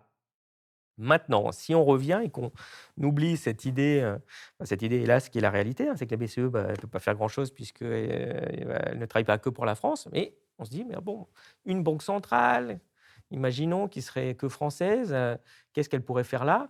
Là, c'est l'objet de débats aussi, de grosses discussions entre économistes, mais en vrai, elle ne peut pas faire grand-chose, la Banque centrale, parce que déjà, pour commencer, ce n'est pas son boulot, c'est le boulot de l'État, c'est le boulot de faire un budget, c'est lui qui est censé gérer la conjoncture, décider de pas Après, faire. c'était pas son boulot de racheter des dettes avec le Ah, mais quantitative c'est easing et elle le fait quand même. Oui, c'est pas son. Oui, d'accord, mais en faisant ça, ce qui est déjà une folie furieuse, c'est-à-dire que c'est bientôt le crédit immobilier, on va aller à la BCE aussi pour le faire. Enfin, c'est pas le rôle d'une banque centrale normalement, qu'elle est là pour garantir la stabilité. Si elle-même se met à prendre des risques, mais qui garantit la banque centrale? Enfin, c'est un problème de confiance à terme et ça pourrait être une des sorties de crise catastrophique. Il y a une perte de confiance dans la banque centrale, mais qui déjà est en cours parce que d'ailleurs, c'est intéressant. La Banque centrale, elle dit souvent qu'elle définit les taux d'intérêt. C'est vrai et c'est faux, ça dépend de quoi on parle. La Banque centrale, elle définit les taux d'intérêt à court terme. Donc, à 6 mois, à 3 mois, 6 mois, 1 an, c'est à peu près ce qu'elle peut faire. Donc là, la Banque centrale, elle avait monté au moment de la crise inflationniste, et puis comme l'inflation a disparu, elle a diminué assez fortement ses taux. Ils sont passés de 4 à 2. Donc on voit les taux à court terme, ils sont passés de 4 à 2. Mais par contre, ce qui nous intéresse dans la vie réelle, c'est les taux à long terme, les taux à 5 ans, à 10 ans, à 15 ans, soit quand on est une entreprise parce qu'on va investir, soit parce qu'on est particulier, parce qu'on va acheter de l'immobilier. Et ça, ces taux-là, ils ne baissent pas du tout. Au contraire, ils n'arrêtent pas d'augmenter. C'est-à-dire que la Banque centrale essaye de faire croire qu'elle gère l'ensemble des taux d'intérêt. Et donc, on entend tous ces débats. Et pareil aux États-Unis, quand Trump dit oui, il faut baisser les taux, il faut baisser les taux. Mais tu sais, Powell, c'est le jour où il va baisser les taux d'intérêt. Les taux américains, ils ne vont pas baisser à long terme. Je veux dire, ce n'est pas lui qui les définit. Il ne définit que les taux court terme. Le reste, c'est le marché financier en fonction de la confiance qu'il a dans les États. Et Christine Lagarde, elle a beau venir avec son petit tailleur Chanel en disant « Oh, c'est drôlement bien, est-ce que vous ne voulez pas prêter votre argent au gueux là, à 2% » En fait, ceux qui ont de l'argent disent « Non, j'ai regardé parce que quand même, c'est François Bayrou qui gère, enfin pardon, maintenant Le Cornu ou bientôt son successeur, et j'ai pas confiance, donc ce sera 4 ou 5%. Et encore, si la Banque centrale, je suis sûr qu'elle ne va pas faire n'importe quoi, parce que là, mon argent, c'est à 10 ans ou 20 ans que je le prête. Donc il y a intérêt à ce que je sois sûr que l'inflation, elle ne monte pas dans 5 ans, qu'ils ne vont pas essayer de me tondre sous forme de répression financière. Donc cette histoire de taux d'intérêt n'est plus à la main des politiques. Elle a été, quand tout va bien, quand on n'a pas beaucoup de dettes, les marchés, ils suivent la Banque centrale. Quand elle dit « je baisse les taux », les taux baissent, les taux longs baissent aussi, ça se passe bien. Mais là, on a sorti le graphique là, sur Elucide. C'est assez impressionnant parce qu'on voit tous les taux longs qui baissent énormément et puis tous les taux courts qui baissent énormément et tous les taux longs qui se mettent à exploser. Et ils explosent en Allemagne aussi, comme en France. Ils baissent en Italie, ils sont plutôt stables en Espagne. Donc ça montre qu'en plus, il commence à y avoir des tensions de confiance assez fortes dans la zone euro. C'est-à-dire que moi, je serais à la Banque centrale, je serais un peu comme ça, en disant tiens, le projet, il commence là à sentir un peu le roussi. Ils sont en train de voir. Alors, déjà, ils n'arrivent plus, on l'a vu, à gérer proprement l'inflation, ce qui est leur seul objectif, en tout cas au niveau des traités. Mais comme les traités, on a bien compris qu'on en fait ce qu'on en veut, c'est un point de problème. Donc oui, ils ont racheté pendant quelques années de la dette publique à tire-larigot, ce qui a diminué fortement les taux d'intérêt de la dette. Alors, à ce moment-là, il y a eu tous ces discours, il y a quelques années, « Ah, regardez, la dette n'est pas chère, oui, il faut en faire plein, il faut en faire plein. » Je l'ai dit, moi ça je l'ai dit. C'est ça, Mais pour investir, évidemment. Et c'est vrai, ça. Est-ce que du coup, c'est pas une bonne idée de faire de la dette à ce moment-là pour investir? Non, mais à ce moment-là, non, mais c'était drôle ce truc-là qu'il y avait jamais entendu parler, prévu par aucun manuel d'économie. On a connu des taux d'intérêt, y compris nominaux, c'est-à-dire le chiffre qui s'affiche, négatif. C'est-à-dire que, oui, là, vous voyez, ça vaut le coup d'en prendre. Tout le monde comprend. Si je vous fais un crédit pour votre maison négatif, je pense que vous allez le prendre. Donc, à ce moment-là, après Olivier Blanchard, comme je me cache derrière le grand Olivier Blanchard, j'avais dit comme d'autres, allons-y à fond. Mais évidemment, utilisons cet argent pour la recherche, la santé, l'éducation, etc. Oui, mais le petit bémol, il y en a plusieurs. Je ne dis pas que j'avais raison, je dis juste que Non, j'assume que... C'était pas toi non plus, l'exemple était intéressant. Une maison à taux négatif, oui. Ouais. Mais oui, si vous êtes un particulier qui a un taux négatif, dans l'absolu, c'est génial. Et pourquoi? Parce que la maison, vous l'achetez qu'une fois. Et donc, vous en bénéficiez éventuellement d'un taux Et bas. puis surtout, vous construisez une maison. Enfin, voilà, en tout cas, il y a une maison en On va face. discuter. Quoi. Maintenant, si votre métier, c'est tous les ans de construire une maison et d'acheter une maison tous les ans, et que vous roulez parce que vous remboursez jamais le crédit, là, ça pose un autre problème. Parce que ce qui s'est passé à ce moment-là, après, on peut discuter pour comment l'a été fait, mais ce qui est sûr, c'est que vous avez dit « Oh, regardez, c'est pas cher, je m'endette. » Oui, mais la dette, on ne la rembourse pas, la dette publique dans le système, on la roule. Donc, autrement dit, ce qu'on vous a fait là, on vous a fait de la drogue gratuite. Et vous avez dit, trop cool. Ah, attends, c'est vraiment, tu vois, c'est un super week-end à l'Élysée. Tu vois, le truc là, ça explose. C'est ce qu'il y a quoi de mieux que de la drogue gratuite. Et donc, il y a 1000 milliards de dettes. Je ne vois pas là. Mais bien sûr. Mais là, maintenant, les marchés disent, c'est plus gratuit. C'est ça. Et oui. Et là, tu ne peux plus arrêter, en fait. Et donc, les 1000 milliards de Bruno Le Maire, qu'en effet, il a emprunté pas très cher, ils sont en train de rouler, et puis ils sont plus à 1%, ils sont à 4%. Donc, 4% sur les 1000 milliards, les seuls 1000 milliards de Bruno Le Maire. Ça va faire 40 milliards d'intérêts par an. C'est plus très loin du budget de l'éducation nationale. On en paierait des profs avec cette drogue gratuite. Mais non, ça, ce sera juste pour rémunérer les prêteurs de capitaux. Le deuxième petit point, parce que je vais quand même finir sur l'immobilier, oui, c'était très sympa en se disant que j'allais pouvoir acheter la maison à 1% avec le taux négatif. Mais en fait, ce qui s'est passé, c'est que ça n'a pas tellement solvabilisé les emprunteurs, ce qui aurait été une belle affaire. C'est que comme tout d'un coup, ils ont eu de l'argent pas cher, on a prêté beaucoup plus que ce qu'on aurait dû. Il y a eu beaucoup plus d'argent disponible. Et donc, ce qui s'est passé, c'est que les prix de l'immobilier ont monté. Et donc, en fait, ce que vous faites, vous n'avez pas beaucoup aidé l'emprunteur, vous avez beaucoup aidé le vendeur de la maison. Donc, les boomers qui avaient acheté leur petite maison de merde à 200 000 euros, qui n'ont jamais rien fait toute leur vie, ils la revendent 600 000 au moment d'aller en EHPAD. C'est sympa pour eux. Le petit jeune qui va s'endetter maintenant, lui, non pas pour 15 ans comme la petite mamie quand c'était pas cher, mais lui, il va s'endetter sur 40 ans au final pour avoir une maison décente. Et donc, quand on a 30 ans aujourd'hui, on ne peut pas acheter un truc bien en proche banlieue parisienne, hein, c'est complètement exclu. Eh bien, lui, primo, il va passer toute sa vie à payer le truc trop cher. Et quand il devra aller en EHPAD, il n'aura pas cette ressource-là, en tout cas ce bénéfice qu'il y a eu. Dernier exemple. Il n'y aura plus d'EHPAD, de toute façon. Ça, il y en aura. Dernier exemple très drôle, l'histoire de la maison d'Emmanuel Macron. Hein, je rappelle qu'il a estimé, il y avait tout un scandale à l'époque, j'en avais parlé, à 1 million d'euros à peu près, sa petite bicoque. Il vient de la vendre 3 millions. Alors déjà, on pourrait discuter du petit scandale quand même, d'arriver à sous-estimer autant sa maison à la vente. Et puis on apprend que la plus-value de 2 millions, elle n'est pas taxée en plus. Eh oui, parce que la maison est là depuis longtemps.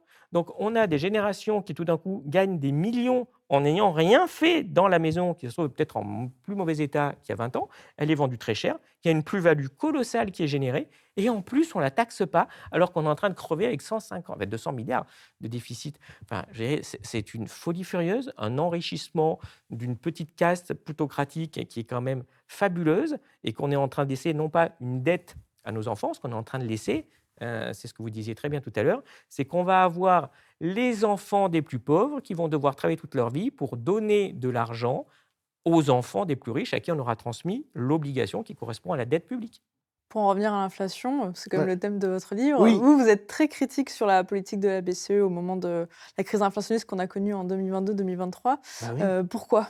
Ouais, c'est magique le taux d'intérêt, parce qu'effectivement, le taux d'intérêt, moi j'ai une petite passion pour le taux d'intérêt. Il faut que je fasse des t-shirts et des goodies I love taux d'intérêt. Parce que donc c'est un prix très bizarre. C'est peut-être le dernier prix. D'ailleurs, je pense que, enfin, déjà, je veux dire, tous les textes que vous postez sur votre site, c'est absolument incroyable. J'apprends milliards de choses et donc vraiment, j'incite les gens à les lire. C'est qu'une des questions majeures qui va arriver, c'est celle des prix. Et une des plus grandes réussites, entre guillemets, intellectuelles du tournant, que j'aime pas appeler néolibéral parce que ces gens-là détestent la liberté, donc c'est compliqué, mais du tournant marchand des années 80, ça a été la liberté des prix qui, en France, a été décidée, par exemple, par Jacques Chirac avec Édouard Balladur, ministre des Finances en 1986. Et c'était leur plus grande promesse.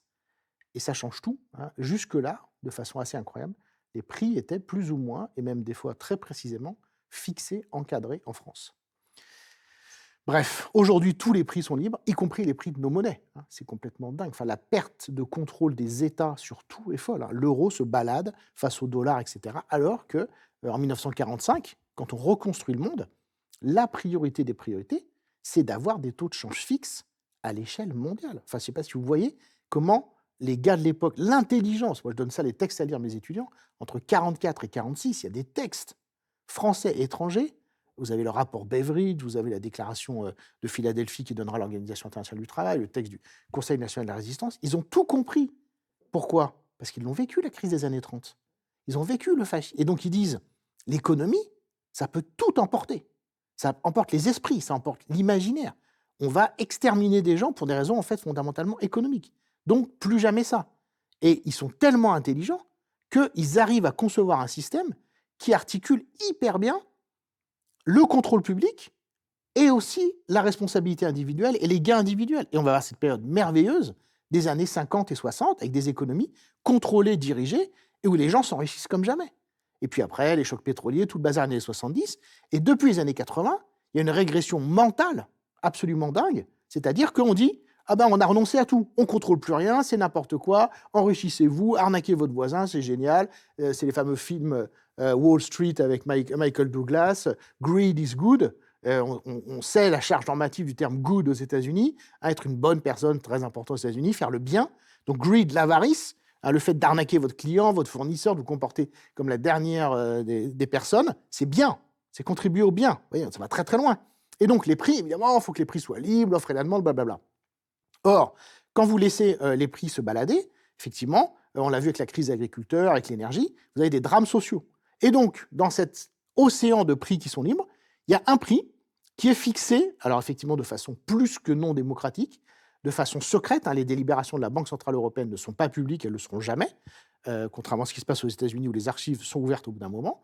Et donc, vous avez des gens ultra bien payés que nos impôts, qui se réunissent au sein des conseils des gouverneurs de la Banque centrale européenne, qui regardent leurs petits chiffres et des analyses financières, et puis ils décident si vous allez vous acheter une maison ou pas.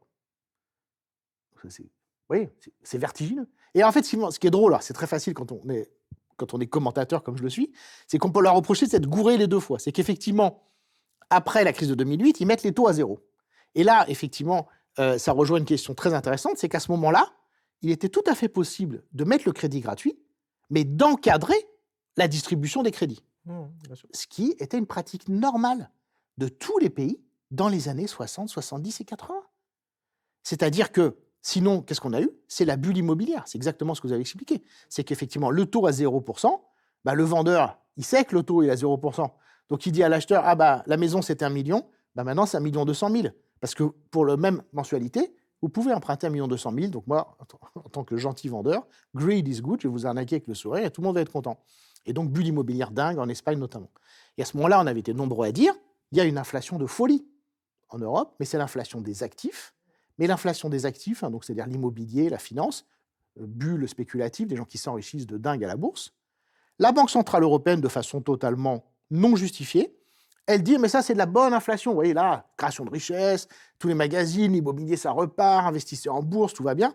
Alors que s'il y a une hausse un tout petit peu trop importante des salaires, c'est la fin du monde. Vous voyez, il ne faut pas qu'effectivement la vendeuse, l'ouvrier, le livreur, alors là, s'ils demandent 3% de hausse des salaires, c'est la fin du monde. Mais par contre, l'immobilier qui fait x2 en 15 ans, ça, c'est génial. C'est n'importe quoi. Ils ont peur de la fameuse spirale inflation-salaire-prix. Ils ont peur de la spirale inflationniste parce que, comme tout le monde le sait, nous vivons dans un monde où les syndicats sont extrêmement puissants, où le salariat est hyper bien organisé, les patrons sont tout faibles, il y a l'Union soviétique qui fait rêver des millions de gens, le Parti communiste vole de succès électoral en succès électoral, et donc, évidemment, ces pauvres petits patrons ont peur d'être spoliés par la CGT, on les comprend, qui dirige l'économie européenne, comme chacun sait. Et donc, à ce moment-là, ils font n'importe quoi avec les taux à 0%. Et puis donc, en 2022-2023, ils font aussi n'importe quoi avec les taux à 4%, c'est-à-dire qu'à ce moment-là, on a une crise inflationniste énorme qui nous a tous choqués. Hein. On ne savait plus combien coûtait le paquet de pâtes. Enfin, c'était extrêmement angoissant. Tout le monde connaissait l'origine du truc. C'était l'invasion russe en Ukraine, c'était les suites du Covid, la politique zéro Covid en Chine. Tout le monde sait ce qui se passe. Et là, vous avez des gens, parce qu'ils sont les descendants des bêtises des années 70, comme il y a 50 ans, ils disent hop, hop, hop, hop, hop, pas de hausse de salaire. Donc, pour casser la croissance, et donc dans les discours de Christine Lagarde, elle le dit publiquement, on va casser la croissance, on va créer du chômage pour briser la spirale inflationniste, hausse des salaires, hausse des prix, hausse des salaires qui n'avaient aucune chance de se produire.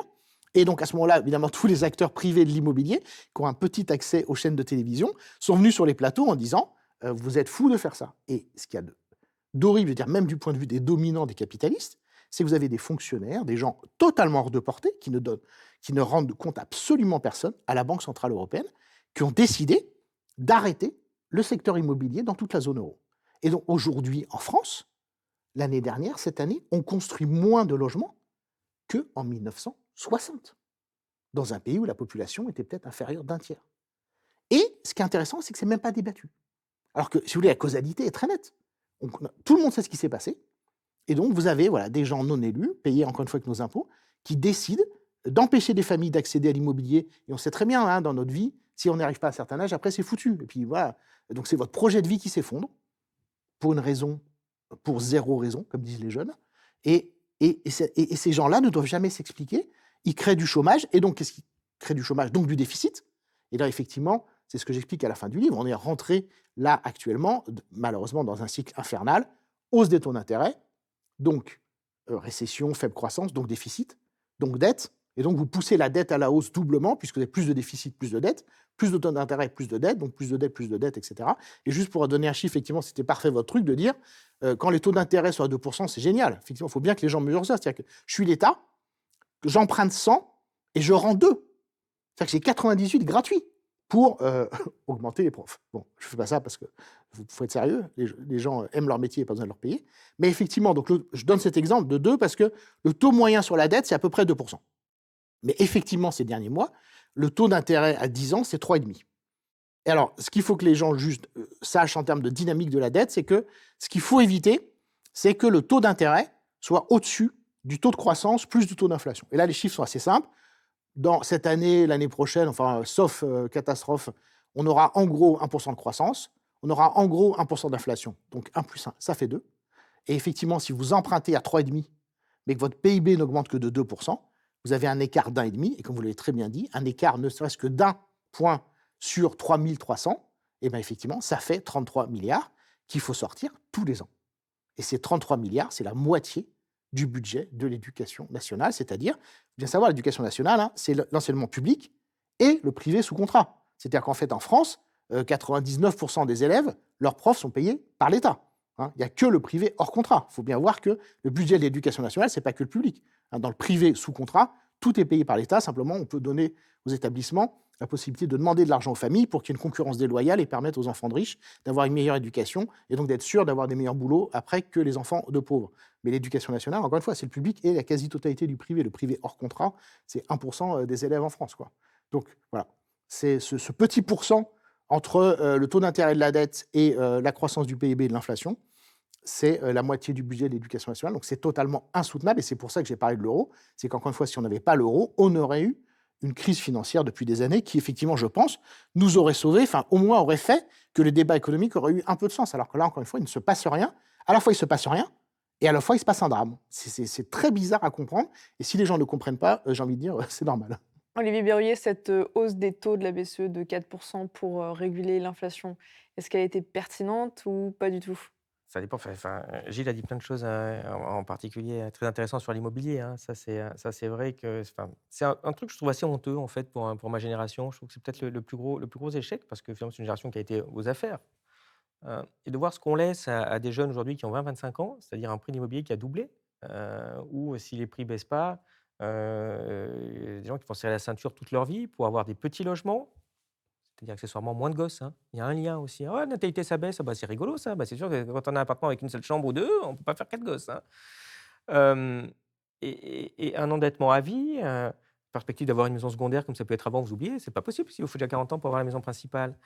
C'est une espèce d'escroquerie qui a enrichi une génération de boomers, c'est pas pour leur mettre le doigt dessus, mais enfin, ouais, c'est trouvé que c'était comme ça, hein. C'est sans doute une conséquence aussi de la libéralisation financière, du laisser-fairisme, d'une façon de dire: «Bah, voilà, on contrôle plus rien». Alors que oui, il aurait fallu contingenter le crédit, mais pour faire quoi? Si contingenter le crédit, c'est-à-dire qu'on aurait dit à des gens: «Vous ne pouvez pas acheter». Donc ça aurait pas été bien politiquement et à contrario, bah, tous les dirigeants politiques, eux, ils sont tous gavés, d'immobilier et donc: «Oh bah tiens, waouh, super, cette année, j'ai gagné 10% sur mon patrimoine. Oh, j'ai bien dormi, 10%, c'est bien tombé». Mais valeur travail, hein, et valeur travail quand même, hein, c'est super important. Et puis les plus-values, je les taxe pas, hein, pas sur la principale. Bah non, faut pas déconner quand même, vous avez rien fait là, on va pas vous taxer. Donc ouais, c'est vraiment un truc que je trouve honteux pour les générations actuelles et ça montre vraiment à quel point la Banque centrale et les dirigeants ont complètement laissé tomber l'intérêt général. Je pense que ça restera vraiment, c'est tellement important l'immobilier dans une vie, dans le patrimoine. Donc ça, c'est vraiment une faillite de la Banque centrale qui est colossale, alors que ça aurait dû être son axe parce que même si c'est un peu particulier, ça reste une forme d'inflation. Bien sûr que c'est l'inflation d'un actif. Vous pouvez dire, bah, à la rigueur, vous en foutez, vous avez payé 40 ans, vous avez une maison qui vaut beaucoup plus cher. Oui, mais j'ai passé ma vie à me serrer la ceinture pour avoir cette maison. Alors qu'avant, c'était en 20 ans, et au bout de 20 ans, au lieu d'avoir une maison à 600 000 euros, j'aurais peut-être eu une maison à 300 000 euros et 300 000 euros de plus, soit une deuxième maison, soit du cash. Et on vit beaucoup mieux avec un patrimoine de 300 000 en maison et 300 000 en liquide, parce que si on veut partir en vacances, aider les petits-enfants, on y arrive, que cette serrer la ceinture pour avoir une maison à 600 000, où vous êtes toujours 600 000. Mais vous ne pouvez pas dire, ah bah cette année, je vais aller aux toilettes, je vais faire le tour du monde. Donc c'est ça, en fait, c'est qu'on se retrouve maintenant avec des gens qui vont s'être serré la ceinture pendant quasiment toute leur vie, qui vont se retrouver vivre dans la maison qui vaudra de l'argent, mais vous en faites rien. On va juste attendre de mourir pour qu'elle soit vendue, parce que de toute façon, les enfants n'arriveront pas à racheter les demi-parts, vous en avez plusieurs, qui partira en droit de succession en partie, et ça n'aura servi à rien, si ce n'est effectivement à dégrader les conditions de vie de toute une génération. Je ferme sur la partie immobilier. Sur la petite partie banque centrale, mais le problème, c'est que, comme j'ai dit, la banque centrale, elle ne gère que les taux court terme, elle ne gère pas les taux long terme qui sont ceux qui intéressés. Donc, en fait, les taux long terme, ils sont montés à 4% dès qu'il y a eu l'inflation, avant que la BCE fasse quoi que ce soit. La BCE a réagi très en retard quand elle a monté ses taux, parce qu'elle n'allait pas laisser une inflation à 5-6% en disant « je vous laisse des taux à zéro ». Sinon, c'est ce qui se serait passé, elle aurait envoyé le message en disant « en gros, j'en ai rien à foutre de l'inflation ». Ce qui n'est pas une très bonne idée quand on doit emprunter et faire rouler 3 300 milliards de dettes. Et si elle avait laissé des taux faibles à court terme, bah, les taux longs d'immobilier, ils auraient quand même monté, et sans doute monté plus, parce qu'on aurait en plus alimenté la défiance, c'est quelque chose de très psychologique dans ce que fait la Banque centrale. Et du coup, elle est en train de perdre son pouvoir monétaire, la BCE. Mais en vrai, allez, je vais être un peu provocateur et je vais tirer un petit peu à l'excès ce que je pense. Moi, je pense qu'elle n'a pas ce pouvoir, elle n'a pas un grand pouvoir, la Banque centrale, sur ce point-là. Quand elle arrive, qu'elle dit « Regardez, moi, je vais baisser le taux d'intérêt, oh, je vais arrêter l'économie, je vais la mettre à l'arrêt, vous allez voir, voilà, je vais la booster ». Mais moi, je pense que quand vous regardez les chiffres, c'est assez faux, le lien n'est pas direct. Alors, bien sûr qu'il y a un lien entre le taux d'intérêt et l'activité. Si vous mettez 15% de taux d'intérêt, c'est sûr que ça ne va pas être bon pour l'activité. C'est les marchés qui décident quand même, quoi. Mais ce que je veux dire, c'est que quand la BCE dit « Oh, j'ai passé le taux d'intérêt », aller de 4% à 2%. Alors, OK, sur l'immobilier, ça change un peu des trucs, j'entends bien, mais sur l'activité économique d'entreprise et compagnie, oui, ça vous change un peu le coût du crédit. Mais si vous faites ça, c'est que vous êtes en crise. Quand vous dites: «Ah, je vous mets le crédit pas cher», elle essaye de faire croire qu'elle va relancer l'économie. Mais vous mettez du crédit pas cher dans une économie en crise, mais l'entreprise, elle n'investit pas parce que le crédit est pas cher. Elle n'investit pas en se disant: «Mais personne ne va m'acheter mes produits, qu'est-ce que j'en ai à foutre que le crédit soit moins cher?» Donc en fait, je pense qu'en bonne partie, elle s'invente un pouvoir qui n'existe pas vraiment. Ce qui va faire redémarrer l'économie, c'est le budget de l'État, c'est les investissements, c'est pas le taux de crédit qui est passé à ce niveau-là. Moi, je réfléchissais à ça d'ailleurs pendant les vacances. J'ai regardé, j'ai fait le test. Quelle est la corrélation entre le taux de la Banque centrale et le taux de croissance de la France? Je l'ai calculé. Depuis 1993, il est de 0,1. Ça veut dire qu'en gros, il n'y a pratiquement pas de lien entre le taux d'intérêt et le taux de croissance du pays. Donc oui, il y a un petit lien, mais enfin, le lien, il est surtout budgétaire par du keynésianisme. Mais en effet, quand tout d'un coup, la Banque centrale dit ça, eh bien, elle parle à l'oreille des marchés. Et quand elle dit, regardez, je vais baisser les prix, tout va bien se passer, vous avez un effet d'entraînement qui est sans doute peut-être un peu psychologique, mais qui n'est pas lié à cette partie. Donc, elle n'a pas arrêté l'économie. Oui, alors, elle a arrêté le secteur immobilier.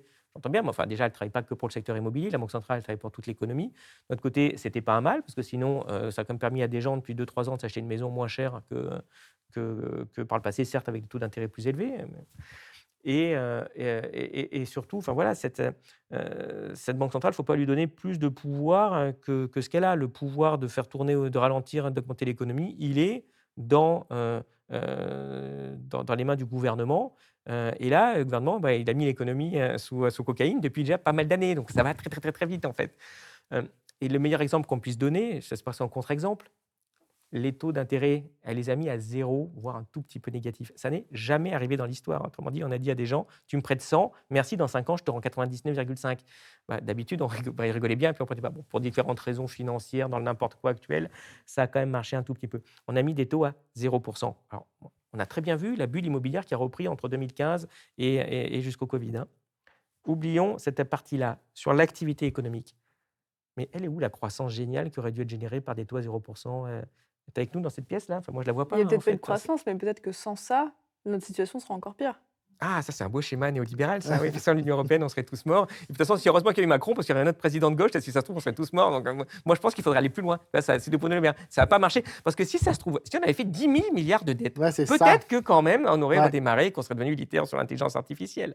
Donc, oui, ça, c'est le genre d'arguments qui est quand même assez fallacieux. Moi, je veux dire en conclusion sur ce petit point-là, qui est un petit peu technique, certes, mais je suis actuaire quand même, donc les taux d'intérêt, on va faire une association. Moi, je veux le mug I love taux d'intérêt, en fait, hein, Gilles.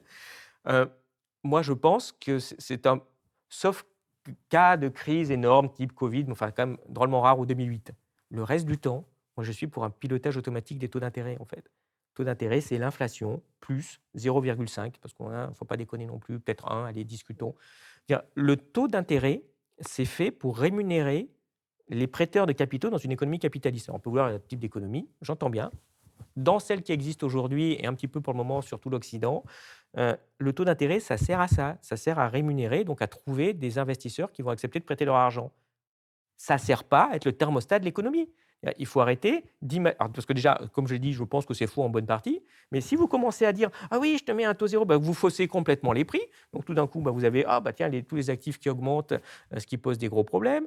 Vous avez des investissements d'entreprises qui se font alors qu'ils ne devraient pas se faire parce que ce n'est pas rentable. Et puis donc après, les entreprises ont des problèmes.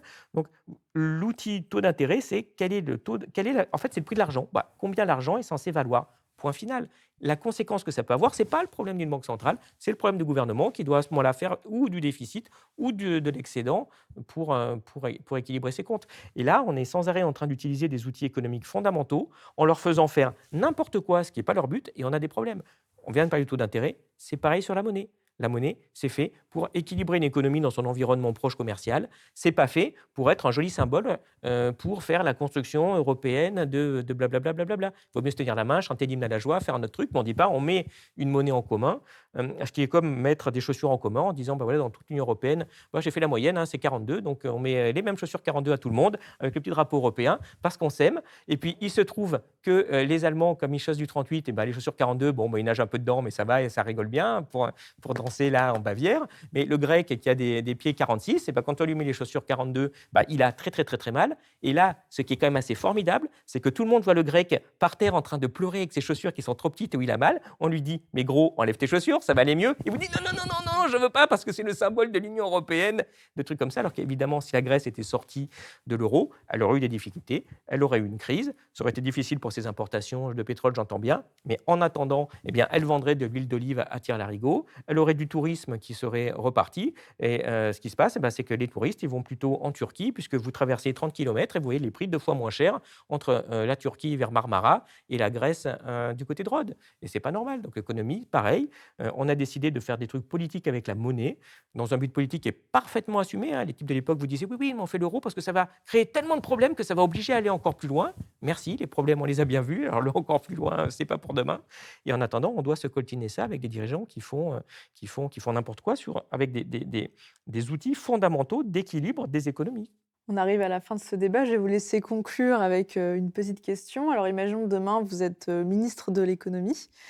Qu'est-ce que vous faites en quelques minutes? Je vais vous donner un exemple très concret. Il se trouve que j'ai rencontré des agriculteurs du Sud-Ouest récemment et je vais les voir de temps en temps. Et comme tous les habitants de ce pays, j'adore manger. Donc, je pense que c'est une obsession nationale partagée et assez joyeuse. Et il y a eu différentes crises agricoles. Il y a eu ce moment au Salon de l'agriculture où Emmanuel Macron a eu un moment de lucidité. Il a dit, on va mettre en place des prix planchers. Et vous avez plein de reportages, d'articles de presse qui vous montrent que pour les producteurs de lait, si on achète, nous, notre lait 5 centimes plus cher, ça leur change la vie. Et nous, ça ne nous change rien. Bon. Et ça marche pour à peu près tout. Les producteurs de porc, etc. Et donc, on dit, faisons-le. Et dans les sondages, les enquêtes, les gens sont d'accord. C'est-à-dire qu'en fait, c'est une autre discussion, il faudra que je revienne, mais le marché nous rend tous un peu bêtes. Hein. C'est-à-dire que, comme consommateur, je fais des choses que je ne validerai pas comme être humain. Mais on me permet d'acheter des trucs pas chers, c'est légal, je le fais. Voilà, alors que si ma conscience était là, je dirais non, ça, je sais très bien que le producteur a mal payé, je ne devrais pas. Mais en fait, je le fais parce que voilà, je peux le faire, etc. Donc, pourquoi est-ce qu'on n'a pas mis en place les prix planchers? À cause de la concurrence étrangère.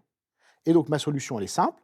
On voit, il y a eu ces derniers mois d'énormes reculs socio-écologiques au niveau français, au niveau européen, avec toute la discussion sur la loi du plomb.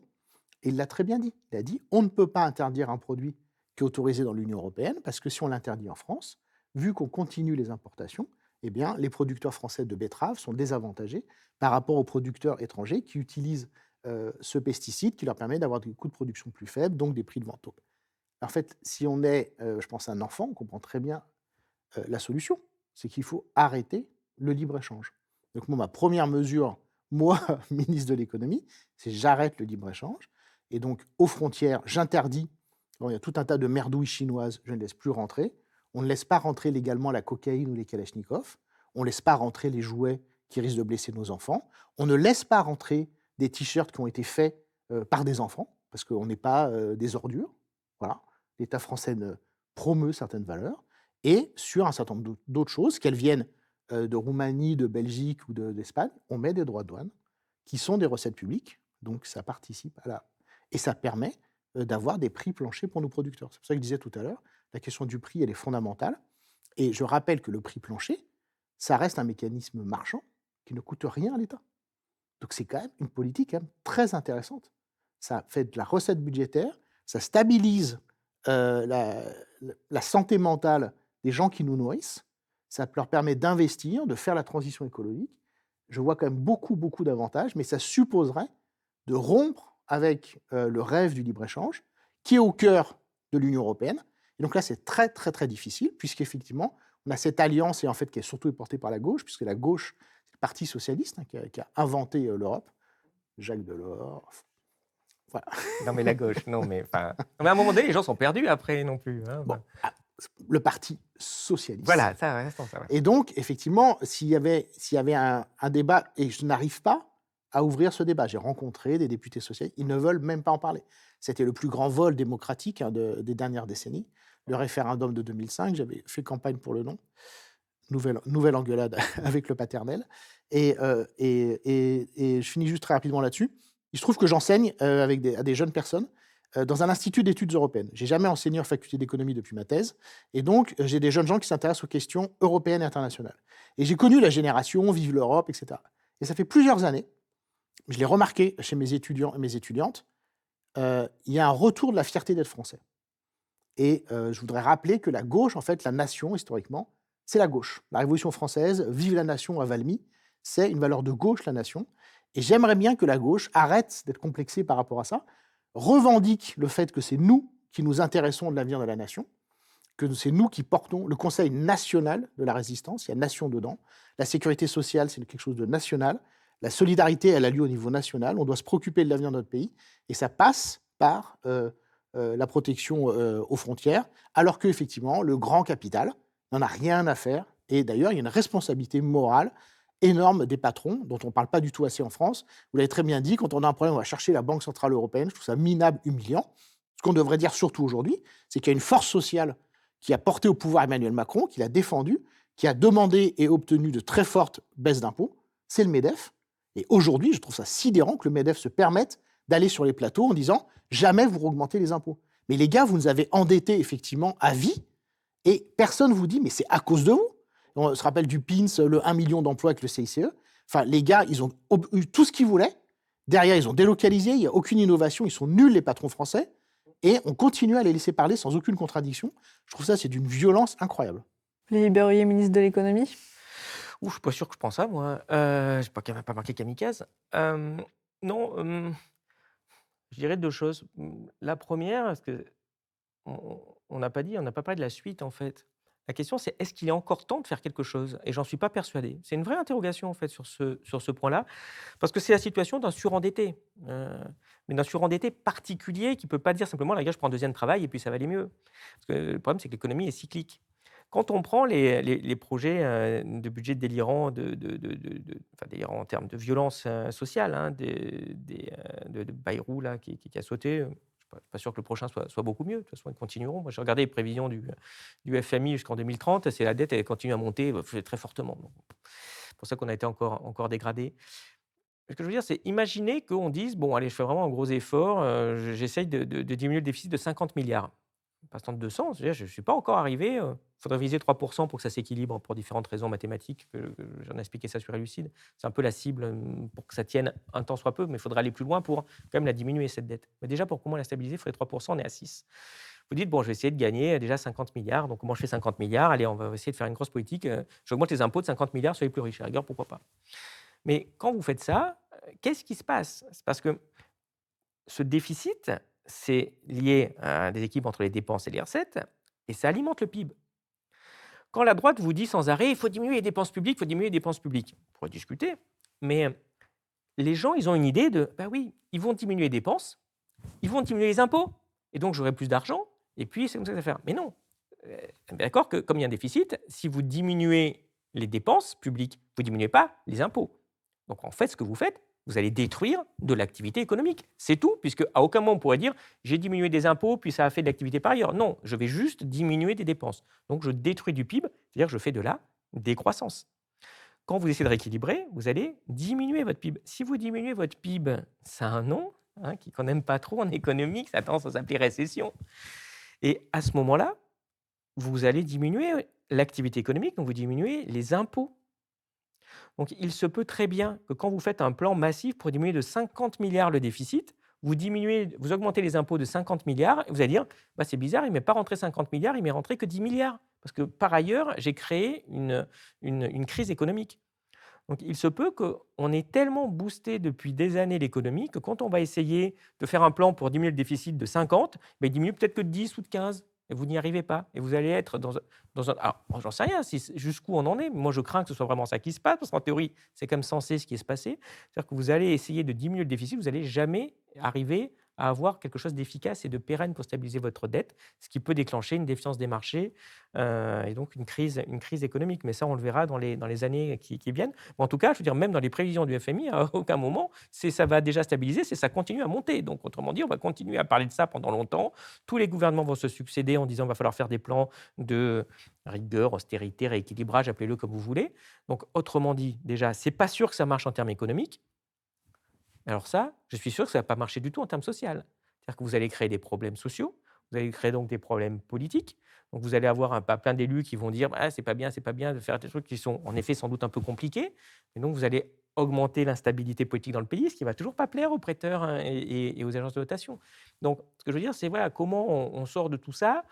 C'est très compliqué quand on se drogue depuis très longtemps, hein, comme on le voit chez certains dirigeants parfois. Le deuxième point, pour essayer quand même de sortir sur quelque chose d'un peu, pas forcément positif, en tout cas un peu constructif, euh, moi je pense que la dette, c'est vraiment un énorme problème. Déjà un problème de principe et sur une vision, je répète, qui n'est pas du tout cette vision néolibérale de n'importe quoi ou de droite, machin, qui font jamais le truc. Hein, une vision de Marx qui était la dette, c'est mal parce qu'on rémunère du capital de la bourgeoisie alors qu'on devrait leur prendre ça sous forme d'impôt. Mais je pense aussi que c'est devenu encore beaucoup plus grave parce que c'est toujours un anesthésiant, mais de mauvaises décisions politiques. C'est-à-dire que maintenant, on peut avoir des dirigeants politiques qui font n'importe quoi et il n'y a jamais de conséquences. Parce qu'à aucun moment, on va dire aux gens, et à un moment, quand même, je vous fais l'impôt X, Y ou Z, vers l'impôt subvention aux entreprises, ou l'impôt j'achète des armes, ou l'impôt machin. C'est toujours de la dette, ça ne se voit pas, et donc il n'y a jamais de sanctions économiques. Alors, je vais prendre un exemple, même si je ne suis pas forcément contre, mais le cataclysme qu'il y a eu sur le prix du gaz, c'est lié aussi à une politique où des gens, en particulier de la Macronie, ont beaucoup battu en disant qu'il faut absolument essayer de couper tout de suite les achats de gaz, sans se dire que ça allait faire monter le prix du gaz. Donc pour le producteur, donc pour la Russie, ça n'a pas causé un gros problème en fait, mais ça nous a causé un gros problème chez nous, encore plus en Allemagne. C'est une très mauvaise décision politique pour son effet économique, ça n'a pas eu d'effet politique non plus, on voit très bien que ça n'a pas arrêté la guerre. Donc c'est une très mauvaise décision qui a été extrêmement coûteuse. On s'est mis, du coup, c'est une des raisons du déficit qu'on a eu, et c'est pour ça que l'inflation était plus faible qu'ailleurs. C'est parce que ils ont fait ça, c'est-à-dire qu'ils se sont mis à payer le gaz aux Français. Quand il y a eu le choc pétrolier en 1974, ça a été très problématique. Le gouvernement n'a pas dit je vous paye l'essence quand même. Alors oui, c'était tellement fou que ça aurait été, d'un côté, c'est vrai, catastrophique. D'un coup, les prix du gaz auraient été multipliés par 4-5. Les gens n'auraient même plus rester dans leur logement. Hein. Mais quand même, à la base, tout ça est lié à une mauvaise décision de sanction qui a été n'importe quoi, et ça n'a pas été sanctionné. S'il y avait eu, au bout d'un moment, on est désolé, hein, pour Bernard Arnault, cette année, c'est 1 milliard de plus que je vais te prendre pour payer le gaz aux Français à cause de mes décisions politiques. Je pense que le prochain coup, Bernard Arnault a dit, bon, tes décisions politiques, la prochaine fois, tu ne fais plus comme ça, en fait. Ce que je veux dire, vous voyez, c'est qu'il n'y a jamais de retour, il n'y a jamais de sanction sur des décisions politiques qui sont n'importe quoi. Alors, pourquoi on paye des apprentis aux entreprises sur de la dette ? Parce que sur du budget, pourquoi pas, on peut réfléchir. Ouais. Mais ok, mais à ce moment-là, tu payes des impôts, puis je paye des apprentis, ça fait de l'emploi. Mais sur de la dette, autrement dit, il va falloir que maintenant, on paye ad vitam aeternam des intérêts sur de la dette parce qu'on a décidé que les petits, là, ils allaient être payés. Donc, on allait payer des salariés aux entreprises, en fait. Waouh, c'est tellement n'importe quoi. Pareil, hein, il y aurait eu, cette année, il y a 200 balles d'impôts sur les apprentis. On aurait dit, mais, c'est vraiment raisonnable, ton truc, ça sert vraiment à faire quelque chose pour l'emploi. Donc voilà, la dette, ça sert pas qu'à enrichir les plus riches, ça sert aussi à empêcher les dirigeants politiques d'être responsables de leurs mauvaises décisions. Merci encore à tous les deux pour cette discussion très intéressante, très riche. Si jamais vous voulez aller plus loin sur ces questions, n'oubliez pas de vous rendre sur notre site elucide.media. Vous y retrouverez tout un tas d'analyses graphiques, nos articles quotidiens, des fiches de lecture sur les ouvrages les plus fondamentaux pour comprendre notre époque. Avec toutes ces connaissances, vous pourrez non seulement contrer la propagande économique ambiante, mais aussi peut-être anticiper les crises à venir.